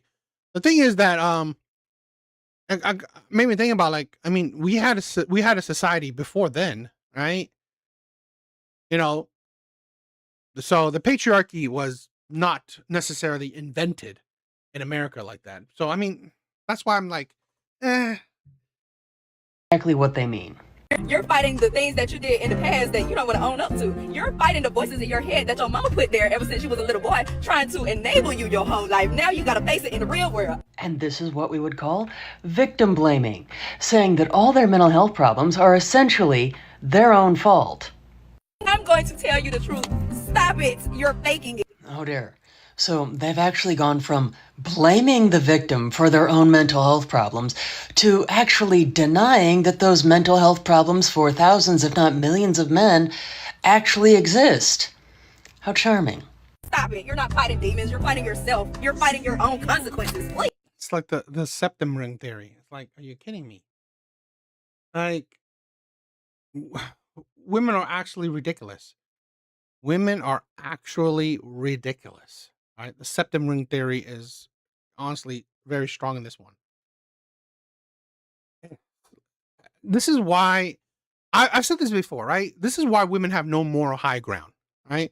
When given the power, right, you're no different than the men you hate, right? Right? Here's like you don't believe victims, you belittle their victimhood, right? So you're surprised that men would do the same thing? Unfortunately, as we have just seen, there are a lot of very misguided individuals out there that really don't understand a thing about mental health, and it shows. I seen a post that said now women care about men's mental health. No, we don't. Ridiculous. I don't know, last time I checked, men don't give a fuck about men's mental health. It kind of makes you wonder who they checked with. Also, I don't know why we're dogpiling a woman for not giving a fuck that men are hijacking another month to call it their mental health month. How can they be hijacking a month that is actually Men's Mental Health Month? It's almost like it's in writing out there somewhere. Can we please, go outside and interact with real human beings for once? Be fucking for real. I have a question. So does that mean those that celebrate the fact that it's National PTSD Awareness Month, are they also hijacking another month? Or does that not make any sense either? The only time I've seen men make think pieces about mental health is when it's in response to women talking about their mental health and their struggles. I don't give a fuck. Let me be brutally honest. I highly doubt that there's a long line of individuals that are going to put a lot of weight in some individuals' actual opinions about that matter. Have whatever month you have. I don't give a fuck. Work on it yourself, baby. We've been working on it ourselves all these fucking years. You can do the same fucking thing. You don't need to hold our fucking hands. The fuck? How interesting. But despite the negative statements that some individuals... I do want to say, right? By ChatGPT, right?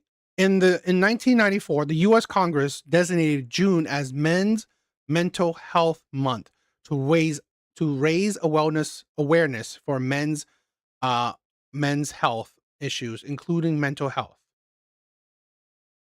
For Pride Month in 1999, President Bill Clinton officially recognized June as Gay and Lesbian Pride Month.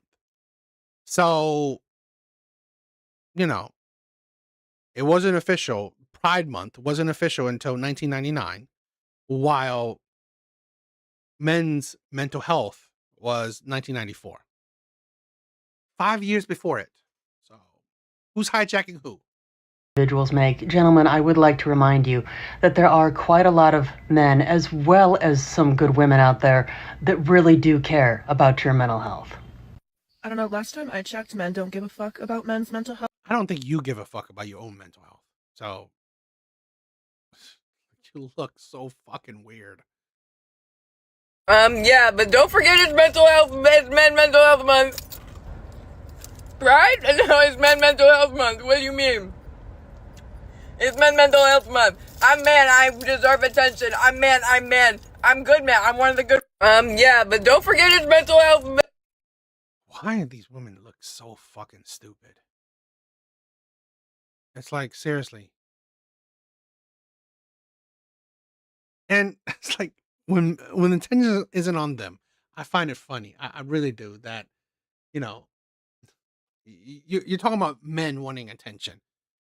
I'm pretty sure out of the two genders, women are more attention hogs than men are. Yeah, but don't forget it's Mental Health Month. Guys, you might see Baby Bangs girl on your For You page with her words being purposely misinterpreted again. Yes, hey, it's me, the D1 athlete, and people misinterpreting my words to cancel me. Yes, this is the insanely disrespectful video I made mocking Men's Mental Health Month, when the point of this video was just to point out how men love to bring up Men's Mental Health Month. Mind you, they wouldn't bring it up if it wasn't in the same month as Pride and they didn't have it. Would it? I literally said, this is the stupidity of women, right? They care about pride and they don't care about men's mental health. You care about the well-being of the abnormally mentally disturbed people, right? Mentally disturbed people, you care about them, right? The abnormal mentally disturbed people who their month wasn't even official until 1999, right?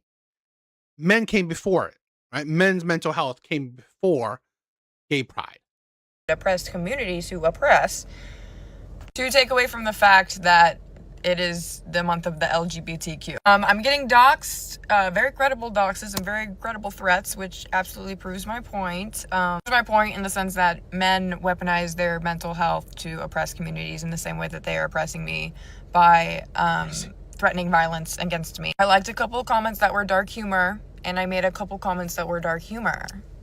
In the same way that men make constant jokes, dark humor jokes against women and oppressed communities, such as like people of color. So your way to combat it is just be just like them? I said this before. Women are no different than the men they complain about. What makes her different than the men she's complaining about? She's belittling others, and she's complaining that others belittling her. I can't wait until 2030, which get what I hope all of the women in this video are doing an update video, seeing how their lives had with. I agree, right? I mean, a lot of these young women, I would love to see a what they're like, 20 years from now. Women, LGBTQ, etc., etc. When's the last time you heard a man say a racist or a grape joke or a violence against women joke or violence against people of color joke or violence against LGBTQ joke and you laughed because you thought it was funny? Right. That's called the patriarchy that men set up, in the same way that the patriarchy says that. I always find it funny. Women constantly bring out the patriarchy. Here's kind of funny, right? The patriarchy allows you to do this shit, right?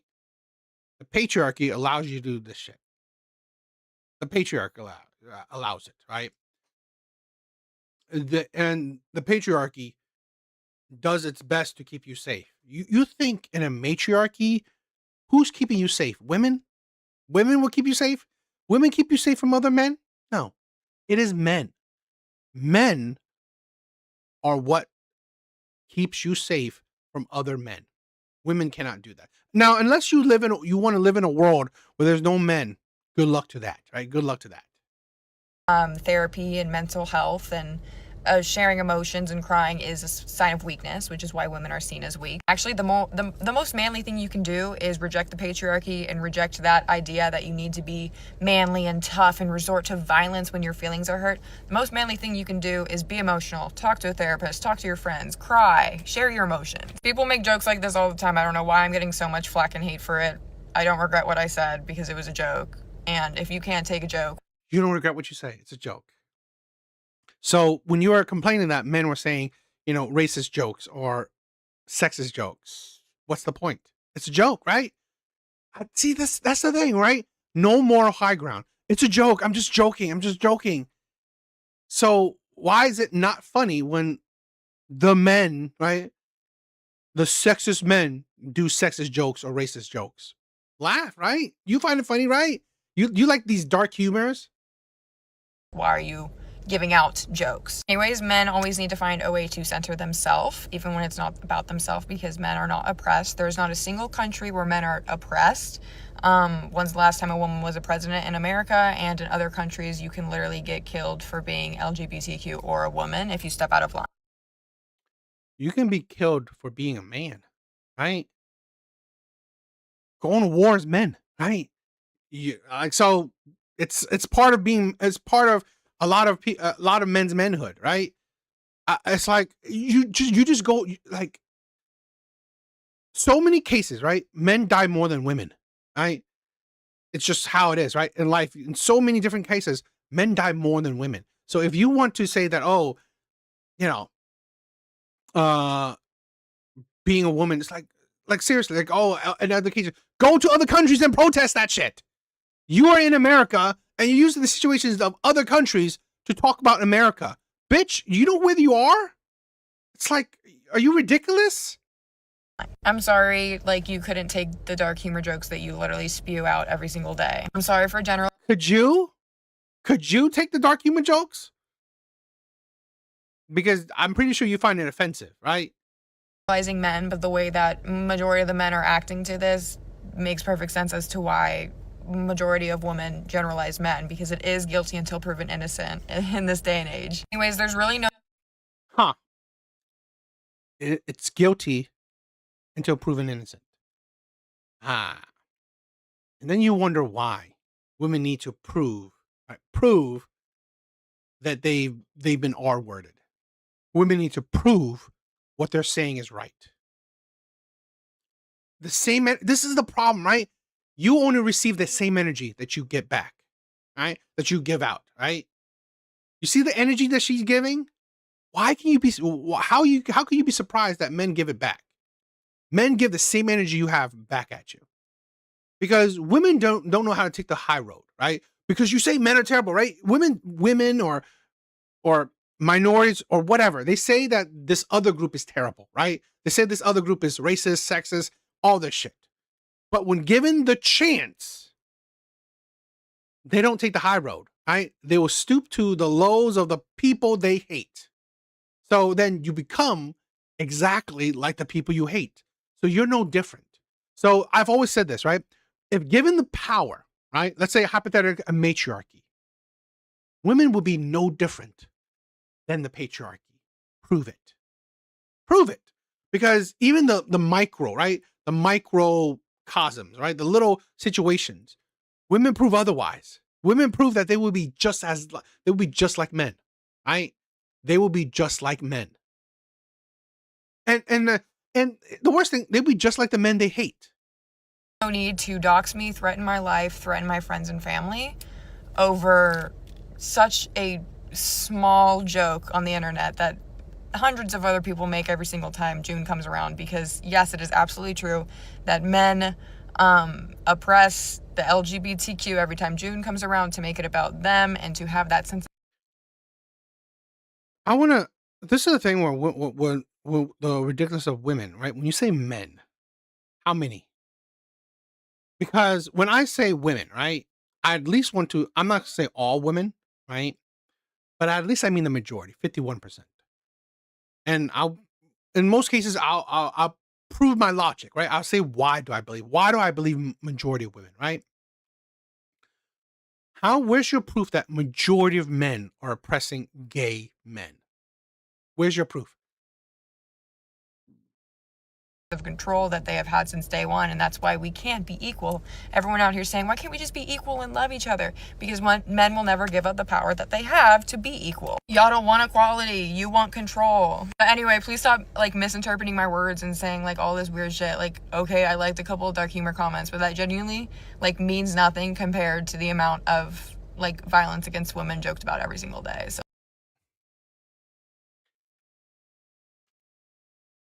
women are ridiculous. They are. And this is why I have no sympathy for them. You get doxxed, well, it's the consequences of your actions. Plain and simple, right? So what happens, happens. Now, I'm not saying she should get actually killed, right? But here's the thing, I get death threats as well, right? I mean, like you choose to go online and just give your opinions. Well, there's going to be counter opinions, right? There are going to be people who don't agree with you. So it's just the consequences. This came into the freaking stream, and I immediately get flashed with a septum ring. Yes, Dizzy. It's this septum ring people, right? What do you guys think?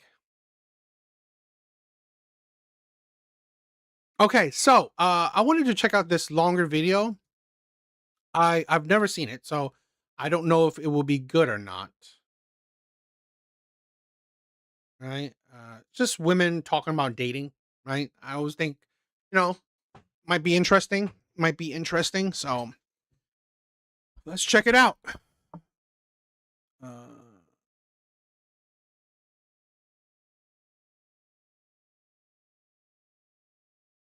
All right, this is the title of her. Let's check it out. I'm so excited. We have got a special guest with us today. Please welcome Adrian Chum. Let's go whenever you're ready. Yes. Hi, guys. Thanks for having me. Thank you. Thank you. Thanks for coming. Okay, so let's just get right into it. Let's get stuck in. I feel like everyone's ex nowadays is some sort of narcissist. Would you agree? Yeah. Seems like it. Yeah, to a certain extent, yeah, they are. Yeah? They are. But some are not as narcissistic as people say they are. Do you understand? Yes, Yeah, yes. it's a blame game. We're playing a blame game right now. If me and you was dating, right? Yeah. And I did you wrong. Right. But I've gone round and I've told my new partner, yeah, that you was the narcissist. That happens a lot. Oh, yeah. Yes. I'm really the narcissist. Yes. But I'm gonna let you know Yeah. she's a narcissist. So when you try to contact her about my behavior, you already defend me. Yeah, what's that? Painting someone else out to be the villain. I literally did a video about this. Literally about that. It's How a big people can red lie on your flag, neck. to be Yeah. honest. But you know what? I have something to say about this. Go on. If you want to paint me out to be the villain, I'll be the best villain you have ever seen. Yeah? You own it. I don't doubt I it. will own it, yeah? never, ever let dark forces reach me or project onto me or affect my energetic field. Yes. Because you are going around talking bad about me. The people who are listening to that person, you can also join that group to misunderstanding me, which means you're not part of my group. You're not my people. There we go.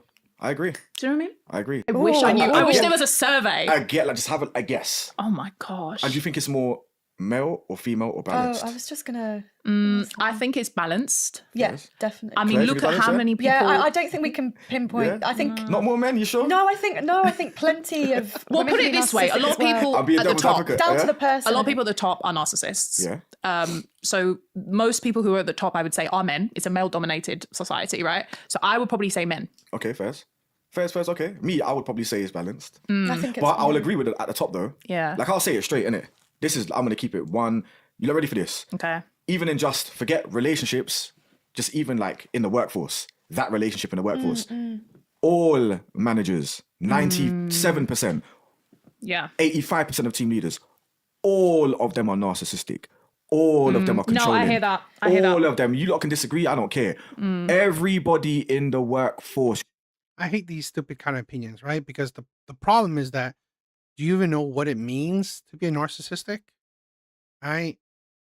Just to be a manager or leader, it doesn't necessarily make you narcissistic, right? Even if you have power, right? It's usually an ego trip thing, right? And to say that 95% of managers or whatever have an ego trip problem is kind of ridiculous.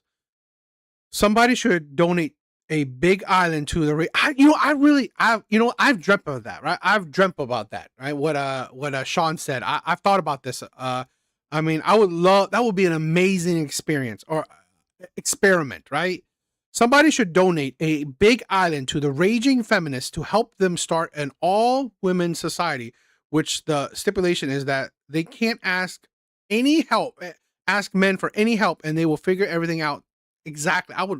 I would love that experiment, right? So take all the feminists, all extreme feminists, or even feminists, regular feminists. I don't know, 1,000, 10,000, whatever, how many women. Put them on an island. No man will bother you. Go ahead. Create the society you want. Go for it. Do it. All right. Build. It's like women don't realize, to build the society, to, to create the infrastructures, right? Women constantly say, "Oh, women can do it," right? Women can create infrastructures. Women can maintain infrastructures. Go for it. Let's see it. Let's see you do it, right? An island or a forest or whatever, right? Plenty of places, maybe in Canada, a little spot in Canada. Your manager, your deputy, your higher up store man. Call out. See if you come late, you get called out for it. Fair, right? Yeah, fair. Call them out for being late. Oh wait. By the way, that does something to me. It's not your fucking job.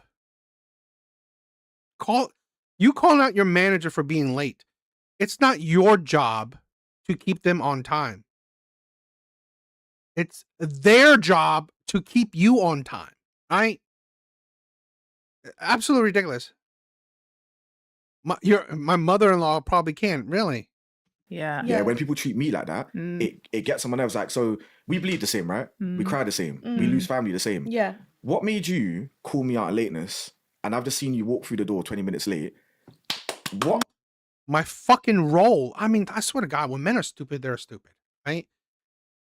Would you call out your boss for being late? It's their job. It's their business. She's handy. Ain't that? I mean, like, there are some handy ass women, right? There are some, some qualified women, but are there enough? Right? Let's say a hypothetical island of, let's say, 100,000 women, right? An island of 100,000 women. Are there enough handy women to create and maintain that infrastructure, right? Not all men are handy, right? Not all men can create infrastructure or maintain infrastructure, but the majority that can create and maintain infrastructure are men. It makes you feel like I can't call you out on lateness. Furthermore, let's go get the rule book. Managers, team leader, you tell me, like, if you're my manager, you tell me where it says you're allowed to be 25 minutes late. Point it to me. I'm a rulebook man. I learned that the hard way, guys. Because I kept getting done, where's the rulebook? And I was like, hold on a minute. It's the power trip, isn't it? The rulebook? Here's the thing, right? Again, this is the stupidity of a lot of people, right? You don't decide what to do. I mean, because at the end of the day, what are you going to do? Right? What do you do? What would you do, right, as an employee to the manager that comes in late? What would you do? Right? So the manager, if you come in late, what would the manager do? He will fire you. Yeah. Narcissistic. Was it hierarchy as well? There's a hierarchy. I loved when he said people at the top. Yes. People at the top, guaranteed. Yeah. I can speak work so calmly. I know it is. Yeah, right now when I say this, I know for a fact someone's watching this with so much goosebumps right now thinking, what? Guys, if you've got a disciplinary, please be prepared. Get your rule book. Get your union. Get the managers out of here. Finish them. It's done. Go for the neck. So I'm being toxic right now, guys. Get male, female. I don't care who it is. Younger, older. I don't care. You go for their neck. Furthermore, try to get them out the door as quick as you can. Because guess what? They're going to try to get you out of the door. Guarantee you. And they'll throw you under the bus or their butts get saved. And by the way, HR backs them. You're not going to throw into that group teachers. Teachers. So many teachers are narcissists. I remember growing up, like when I reflect. No, seriously, guys. I find this stupid, right?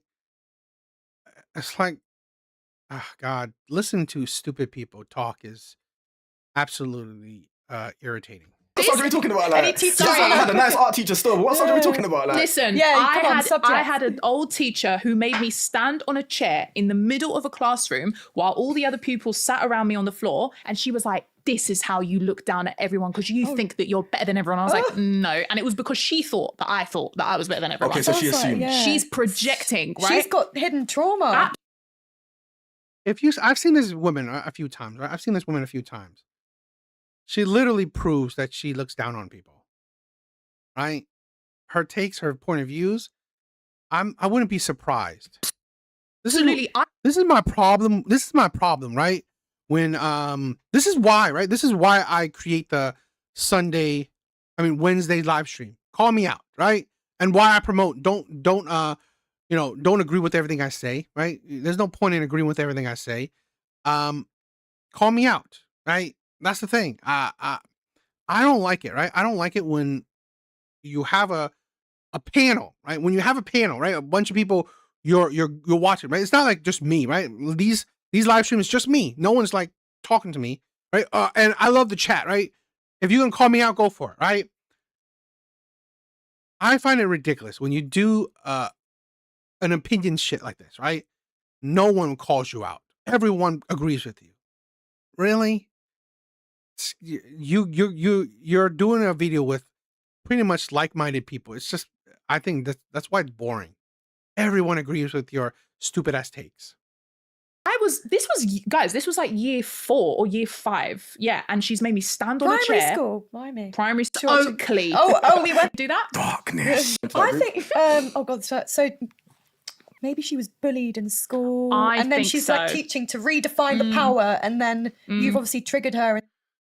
It was only my mom's side where all women were utterly useless, but they were all liberals, and their males were only marginally less useless, solely for the sake of rudimentary living functionality. I do think liberal mindset makes you useless to society, right? In general, right? If you are someone who's a liberal, I already see how useless you could be, right? Because I don't view liberals, because blue collar people aren't really liberals, right?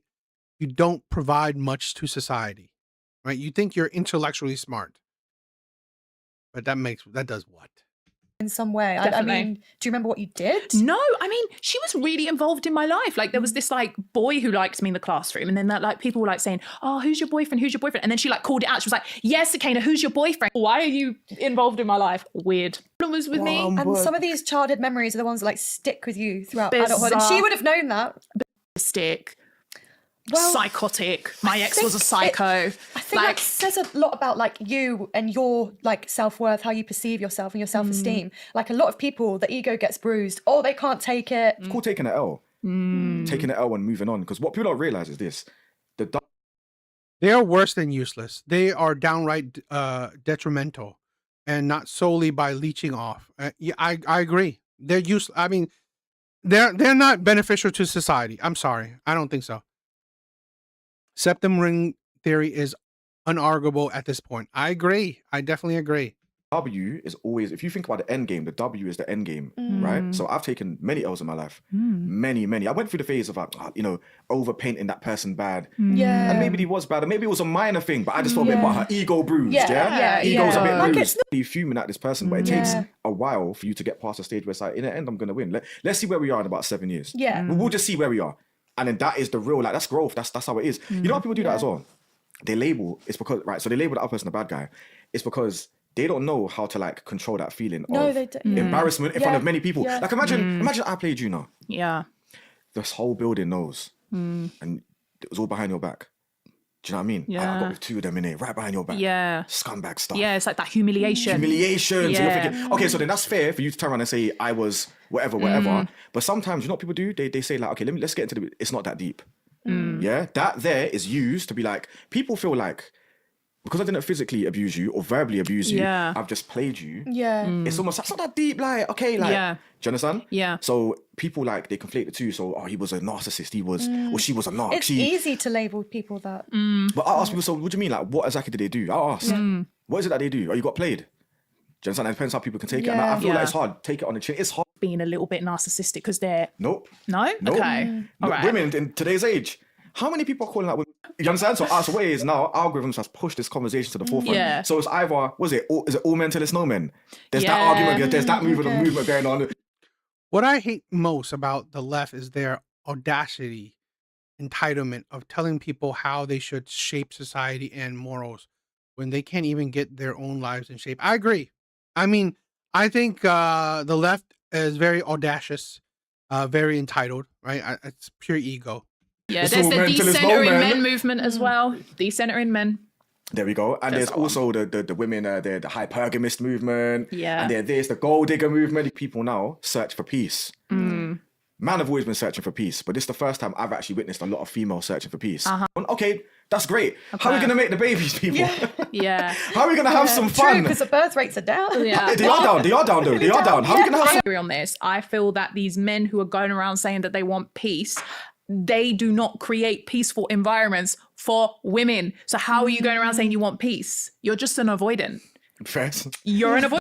Give an example. I find it so stupid, right? An avoidant. It's like really ridiculous. Give me an example of a man that says I want peace, and he doesn't create peace. This is a problem with a lot of women, right? They said, okay, this man says this man doesn't do that.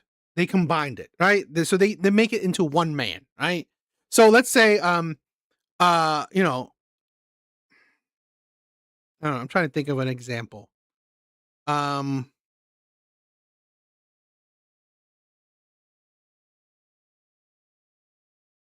Well, okay, I guess we go to her peace thing, right? So Amanda says he doesn't want peace, right? So then she probably talks to a man that let's say he's cheating, he's abusive, he's, I don't know, going out to parties all the time. She thinks the man that says he doesn't want peace is the same man that cheats, abuses, and goes out to parties all the time. How do you know? Where's your example of that? Take the decentering men movement seriously. When they stop using men for labor, any invention of men, or just avoid anything to do with men altogether, they won't do that though. Exactly. You know, the whole decentering men is a fake shit, right? Because I think a lot of these women can't. A lot of these women can't decenter men, right? Because it's like they will still make men, you know, if you make, even if the so-called women that decenter men, they also talk a lot about men, right? The same women, right? And I have examples of that, right? I literally show it, right? I have video proof on it, right? So I literally have shown it where women saying, oh, we need to decenter men and stuff. They're talking about men, right? They're shitting on men. It's like men are terrible, this, men are that.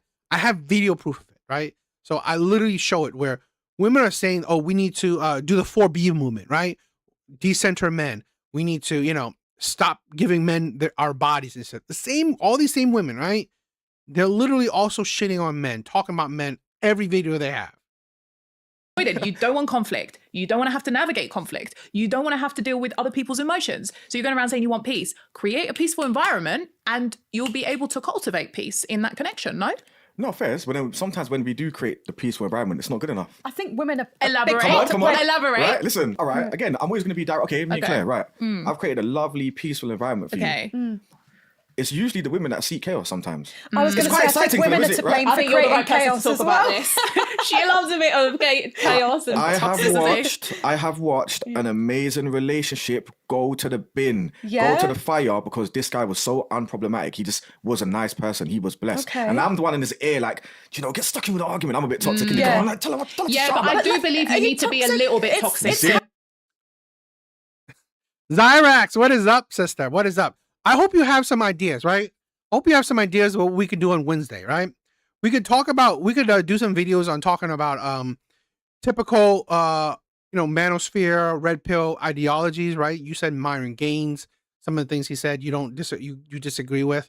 We can also talk about feminism, right? We can also talk about, the issues with what I think about feminism, what you think about feminism.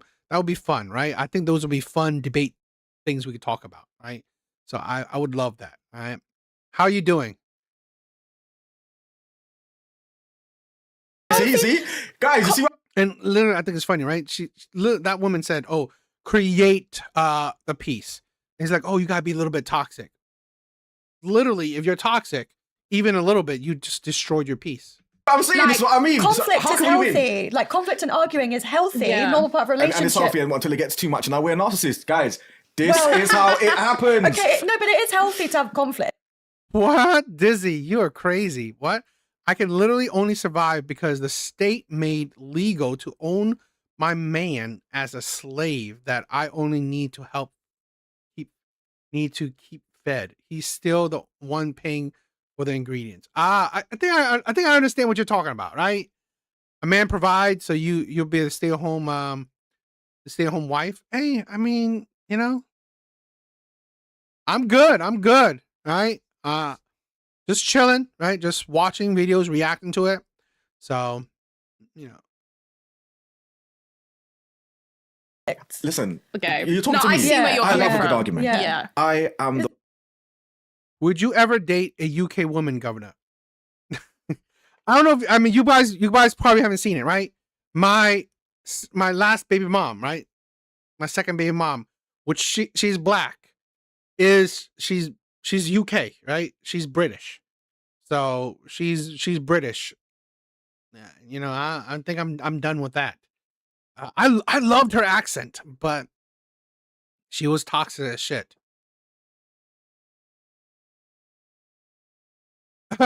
too lenient. the worst person to argue with. I love it. Me and you will argue till the cows come home. We're arguing till the cows No, I come can't home. be Oh bothered for yeah, that. we are arguing. If you think you can, we're arguing. If I don't argue, it's because I'm making you feel like you won the argument. Yeah, let her have her 2 cents. Wow. Yeah. Are you that person that gets the last word in? No, I don't get the last word in. I know when I get the last word in. That's when the makeup session happens. That's when you know what time it is. Okay, all right. That's my last word. It's like hold on. So then that brings me on to the next question. Do people confuse drama with passion? Do people confuse intensity with connection? I think they kind of sometimes go hand in hand. Oh, Like, Claire. Yeah. No. They do for some. Yeah. Not the highs and lows. We can't. Go on, Claire. Go No, on, but they land. can do for some, and it can be like quite unhealthy. But you've probably learned. Really? The accent didn't exist 30 years ago in England. Go back to the 80s and 70s. Nobody talked like that. Really? Really? I didn't think that. I thought British people always talk like this. That's interesting. Learn that behavior. But that's what I'm saying. Like, where's that coming from? Yeah. Why are you normalizing those intense highs and We lows? learn like the behavior from like our childhood, how our parents were. Sometimes that's what you know. Yeah, I agree with So you. you are gonna. I like like my with that. like my culture, for example. Like, you know, we're known to be like inherently toxic. Like Moroccan women are just like known to be. Moroccan women, Moroccan women are, man. She's Listen, a fiery gal, you know. Moroccan women are fiery gal. I'm happy to wear that label. Yeah, Moroccan women are fiery gal. I've never met no one more fiery than Moroccan gal. You Moroccan gal are fiery, man. We like it still, but you lot are fiery, man. We are very spicy for sure. Wow. But we're sweet as well. But I feel like when it comes to toxicity, I feel like it needs to be balanced, right? Because the story about your guy, who's not problematic, nothing, that's a nice guy. And nice guys finish last and they get forgotten. Who made the rules, man? I didn't make the rules. It seems like that's a rule you lot People made. get bored of nice people, okay? You have. It's like her hypocrisy, right? So you get bored of nice people. What do you think peace is for, right? This is what I said, right? She mixes like two different people. It's usually, right, the nice guys, kind of the nice guys or whatever, right? Are the ones who say, I want peace, right? I want stability. It's usually the players, the bad boys, right? That don't bring peace. That honestly, I don't even think they care about peace.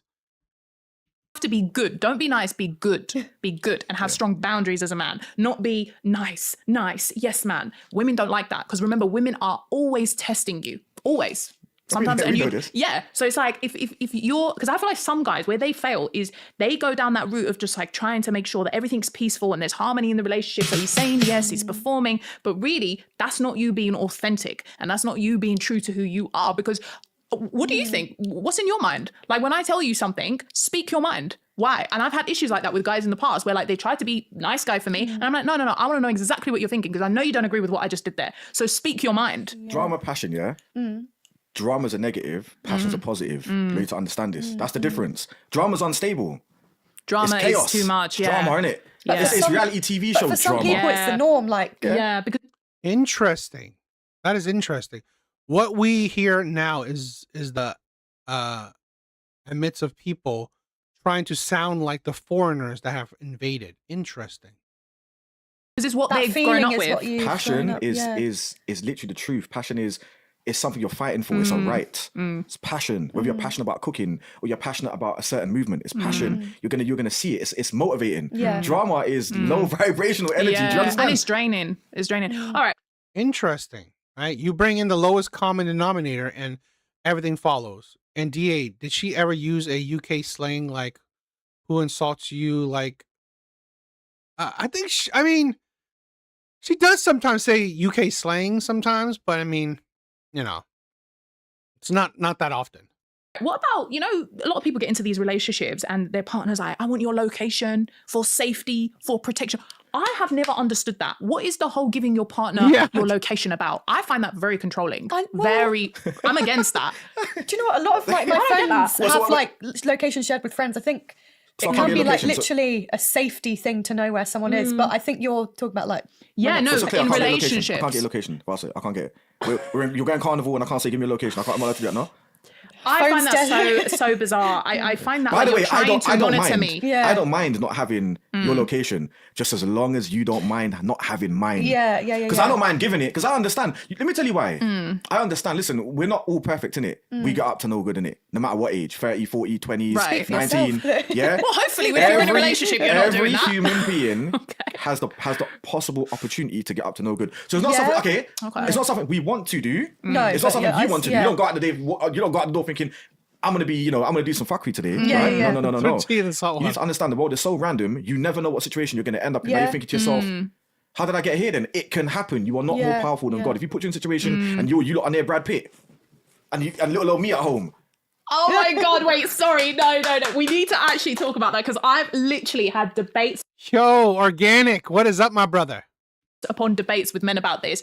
It is okay for a woman to have a celebrity crush. No, that's fine. No, yeah. But let's say it's reality now. If he made a move on you. Let's say Chris Brown's brought you yeah. on stage now. You're like, okay, that's cool. That's fine. I can eat that. But now he's like, yo, come to the back, man. You guys, look, see, she's going, guys, she's going. I'm seeing a rap. Chris Brown, take her, man. It's a rap now. Not. I don't think they'd get off. No.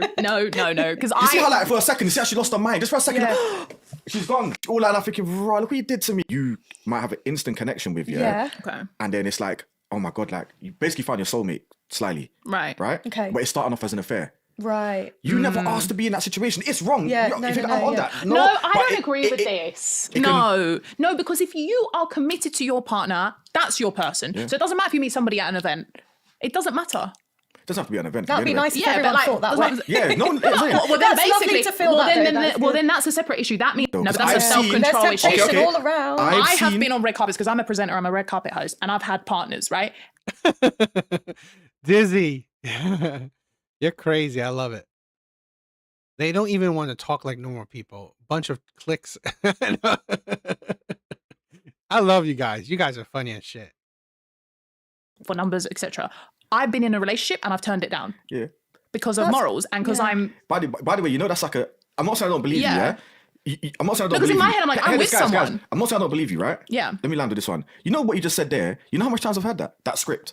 I'm being serious. See exactly what you just said there. Yeah. I have heard that more than, let's say, 100 times. So who's lying? How do I tell the difference? Exactly what you just said there. Like, not me. I wouldn't do that. Fair enough. Not me. Fair enough. I've heard that. Same with guys. Okay. Yeah. You probably heard that. How much times from guys? 150? Many times. Many. So who do you believe then? Okay. Who do you believe when we hear these type of familiar scripts? Okay, so what's the solution then? Asking for our partner's locations and monitoring their whereabouts. I mean, I agree with what he said, right? You can't prove someone's going to be right or wrong, right? You can't predict someone's future.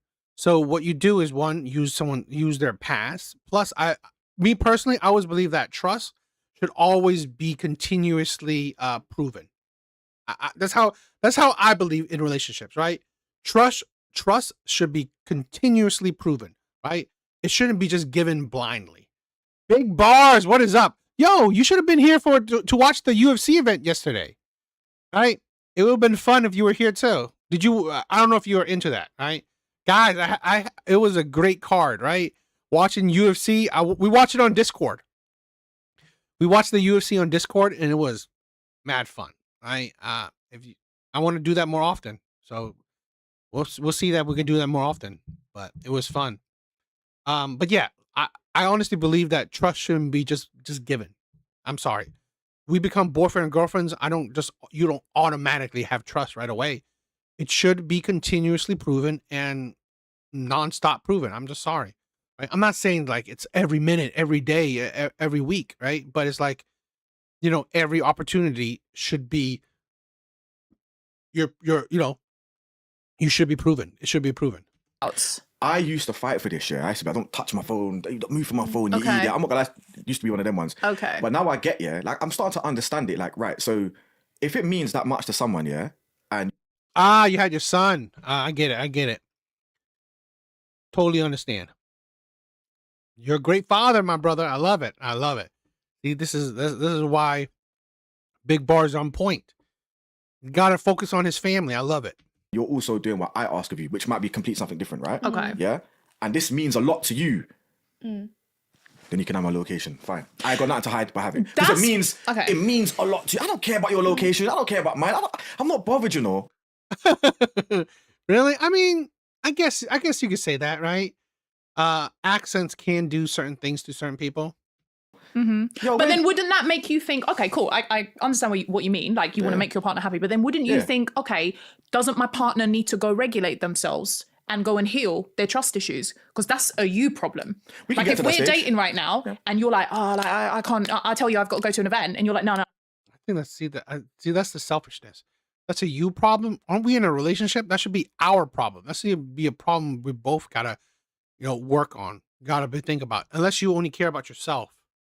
I need your location and I need to see the messages because that's your own trust issue. Listen, you lot changed the game anyway because you lot learned to leave your iPad at home and give us that location. I know the game, Claire. I know the game. iPad. I know the game. So you're gonna know where I am anyway. Shall I just turn up and just?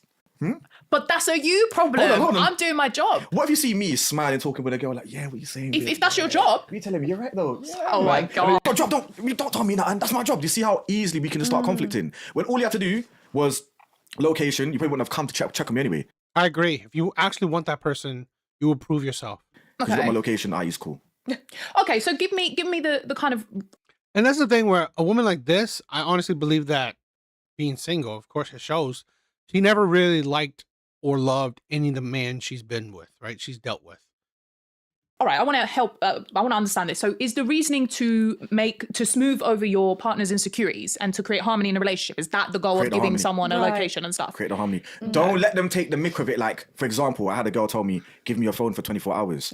Are you insane in your memory? Give me your phone for. You got my location. You want my phone for 24 hours, or you got something to hide? Yeah, that's now crazy. You're taking the piss. Yeah. Right there we go.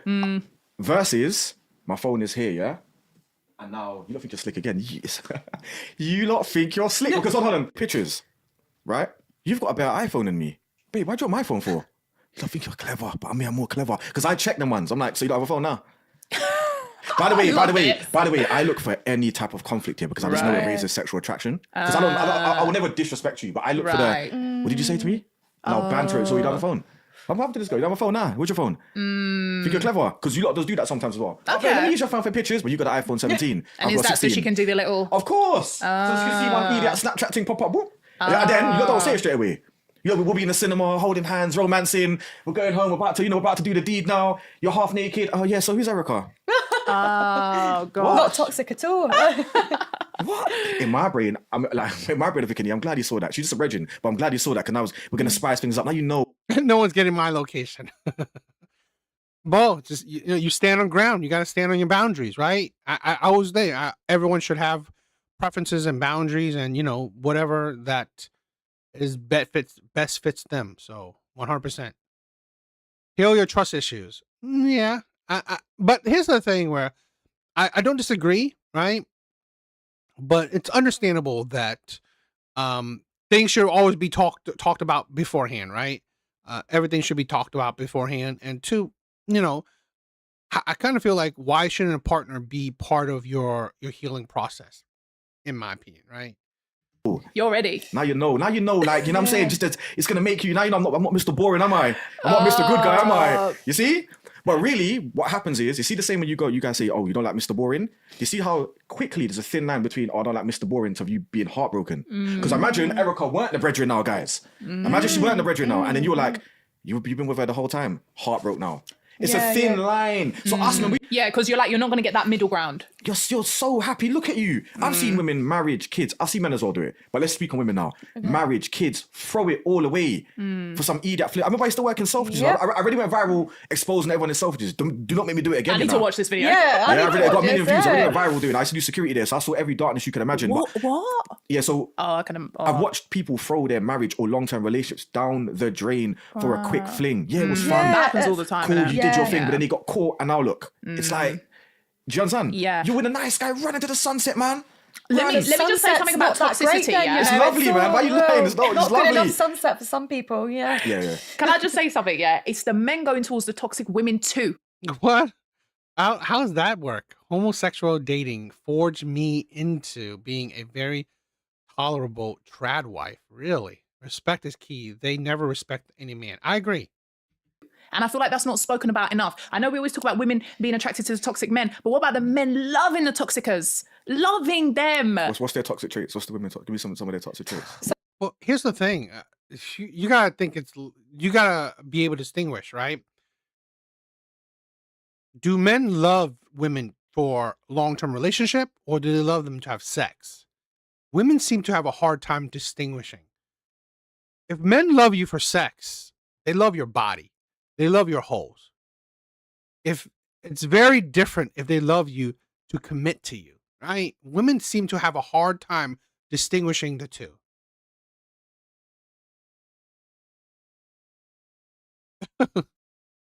Toxic Okay. women. I've met guys. Probably quite similar to some I've met male guys who have literally come out and said to me, "Oh, I don't want to be with no one." Jeremiah, thank you for being here. Guys, I love you, right? We'll probably be ending a few minutes, right? In a few minutes, we'll probably be winding down. Feminists hate men, but a heterosexual, wow, that's messed up. Toxic anymore. I'm done with all that craziness. I don't want a crazy girl anymore. And then he's like, I want this, I want that. I want a girl who's on her purpose. She's independent. She's smart. She's got her head screwed on. Gets that girl. And then what does he want? He craves the toxicity. And then he starts triggering that mature girl, trying to make her crazy. It's not really mature. Like, being ambitious doesn't necessarily make you a mature woman, right? Niche. I'm just going to say one thing. Yeah, I'm just going to say one thing. Mummy issues. Yes. Mummy issues. Mummy Yes. issues. No, yeah. I've actually mummy had issues, you know. that. Forget daddy issues. Mummy issues I've is had that. there. Have you seen what you girls get up to when you don't have daddy issues? Have you Have seen? you seen what men get up to when they... Access that you don't give men because of daddy issues. No, that the is stuff, true. the things that you do. I don't want to get Yeah, dark and we do, X-rated yeah. on this thing. Oh. Sometimes I'm glad certain yeah. girls have daddy issues because I've had my fun, but it's like, you know what I mean? What do we do with mummy Everyone issues? needs to go and hold heal. on. Claire, what do we do that we have mummy issues, darling? What do we do? Come on. No, some men do have mummy Yeah. issues. I think Steve, what is up? What is up, my brother? They project similar, that hatred. yeah, similar to like girls that have like got a bad relationship with their dad and they seek that validation in relationships. Yeah. Men do the same that have like had mummy issues. Like they look for a certain type It was fun watching the UFC event with you guys, right? I loved it. It was fun. of girl, like yes, that makes them feel the way that their mother made them feel. Like They someone chase that it because we it's looked after. familiar. Well, It's giving there's that, slave. but then there's also the worst. Not looked after, it's giving slave. Like the seeking, maybe if they felt neglected from their mother as a child, the woman that keeps like cook the blowing food, hot man. and cold on them, the validation to seek her Just approval. look after me, man. What's wrong with that? Just cook a little two food. You know, I'm Caribbean. I like a good chicken, man. Cook a Moroccan something for man. Well, go on. Why can't you cook one day? I can, but you know, I'm a gym and I'm tired. You know, I've been bossing my you know, I've been hard at it. That's my We can issues. share the house Listen, chores. This is not for every girl, yeah. This is not for every girl. I don't even want this to go viral, but it's not for every girl, yeah. Right. Do you know what you don't get up to when you love daddy issues? What I've seen in my life. Oh God, I don't know. No, my darkness. I've seen this. This ain't no lie. I don't want to hear it. This is dark. Yeah, this is real dark, right? Oh, I don't know if we can be too dark on here. This is dark enough with, let's call it TikTok friendly language. Yeah. Right? Okay. Right. I've seen a girl with daddy issues, no joke, let a train be running her. Right? Daddy issues. Yeah. Right?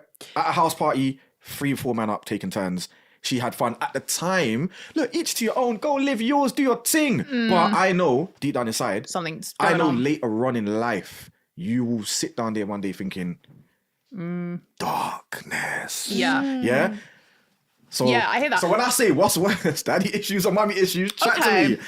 But that's dark, I innit? do feel like, that is dark. I mean, I don't know. I feel like a lot of girls I got are 'em, male guys, I got 'em. centered. I got 'em. They're a bit quiet now. Some of those men that are Claire's getting ready. on that train, choo-choo, and just willingly getting on that train and having no consideration, Tom's a tank mummy engine. issues, right? If you can go and easily get on that train and get off the train and not give a... That's not mama issues, right? It's like you don't care. This is the problem with a lot of women. They can't think.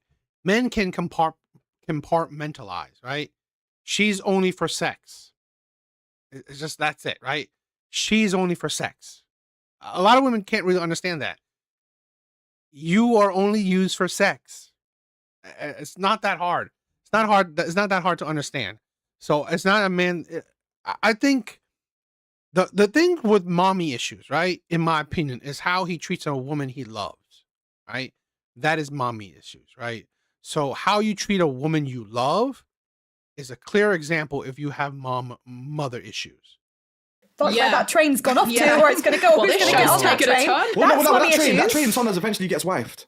I know a train that got wifed. Yeah. Yeah, good. Yeah. Well, look, I mean, trains what is it? You can turn a hoe into a wife. You can't, but you have to try. Well, men have tried. Yeah, and failed miserably multiple times. They're still trying. I do believe, like, if we're going to stick on you, there is a small... So you said, like, they deserve happiness. Yes, they do. Everyone deserves happiness, even a non-player. Yeah. No. What the fuck are you talking about?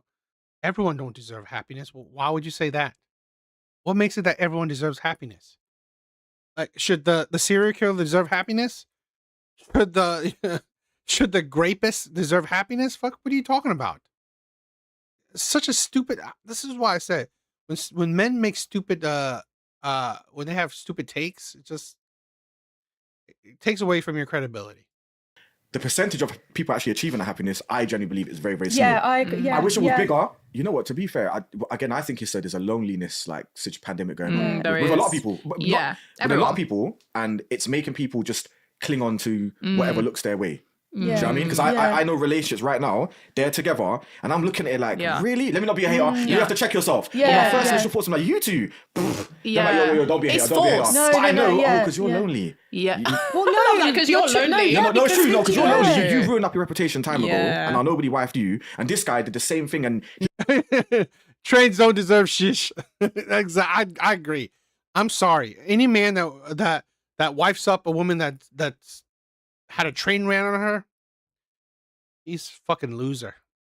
He just come out of prison. It made sense, and then you start messaging. He start messaging you in prison. You knew. I think women have stupid takes often, right? It is understandable for women to be emotional and less logical. I think it's ridiculous for men to be more emotional than logical, right? That's just how I view it. If men are more emotional than logical, that is ridiculous. He should have been the last guy to go for, but you thought, right, you're super lonely. Ain't nobody you want wifing you for years. You know what I'm saying? And you know what? My non-hater brain comes in. I hope you two work out. Yeah. And then statistics show they don't work it out still. I hear but that. do your thing, man. How do you deal with a partner who is like sort of one way with you, but then completely different fake version? With their friends, like different with their friends and stuff. Yeah, it's almost like they have a double life. They just act different out in public. Maybe they. I think that's it. It was okay. I just want to check her. I want to check their podcast out. It's okay. The lack of diversity of thought isn't the best, but it's okay. I think her video is kind of like it's not the type where you react to on live. Probably better off live, in my opinion, but we'll see. Guys, I could tell you one thing about that train won't take you to your destination. Yes, it won't take you to a destination, right? It definitely won't. Guys, that is it for tonight. All right, that is it for tonight. I love you guys. You guys are amazing. Thank you for the love. Thank you all for coming by and checking out my live. Please check out the other videos. Please check out my other videos. I love you guys. You guys are amazing. Love ya. Laughing Man, Dizzy, Big Bars, Zyrax, Jeremiah, Steve was here. Anyone else? I think Organic. Thank you guys for being here. Love you guys. You guys are amazing. Thank you for all the love. Thank you for the support. Hey, there's friendship love. Dizzy, I love you, right? like you're like I love you like a sister. I love you like a sister. All right. We are I like to say that, we are friends. That's how I see it, right? We're friends that can, joke around and, mess around. Mess around with each other, right? Fun way, right? So guys, I love you. Right? You guys are amazing. See you guys on next live, right? Zyrex, if you're still here, let's do the debate and it'll be fun. All right, guys. Later.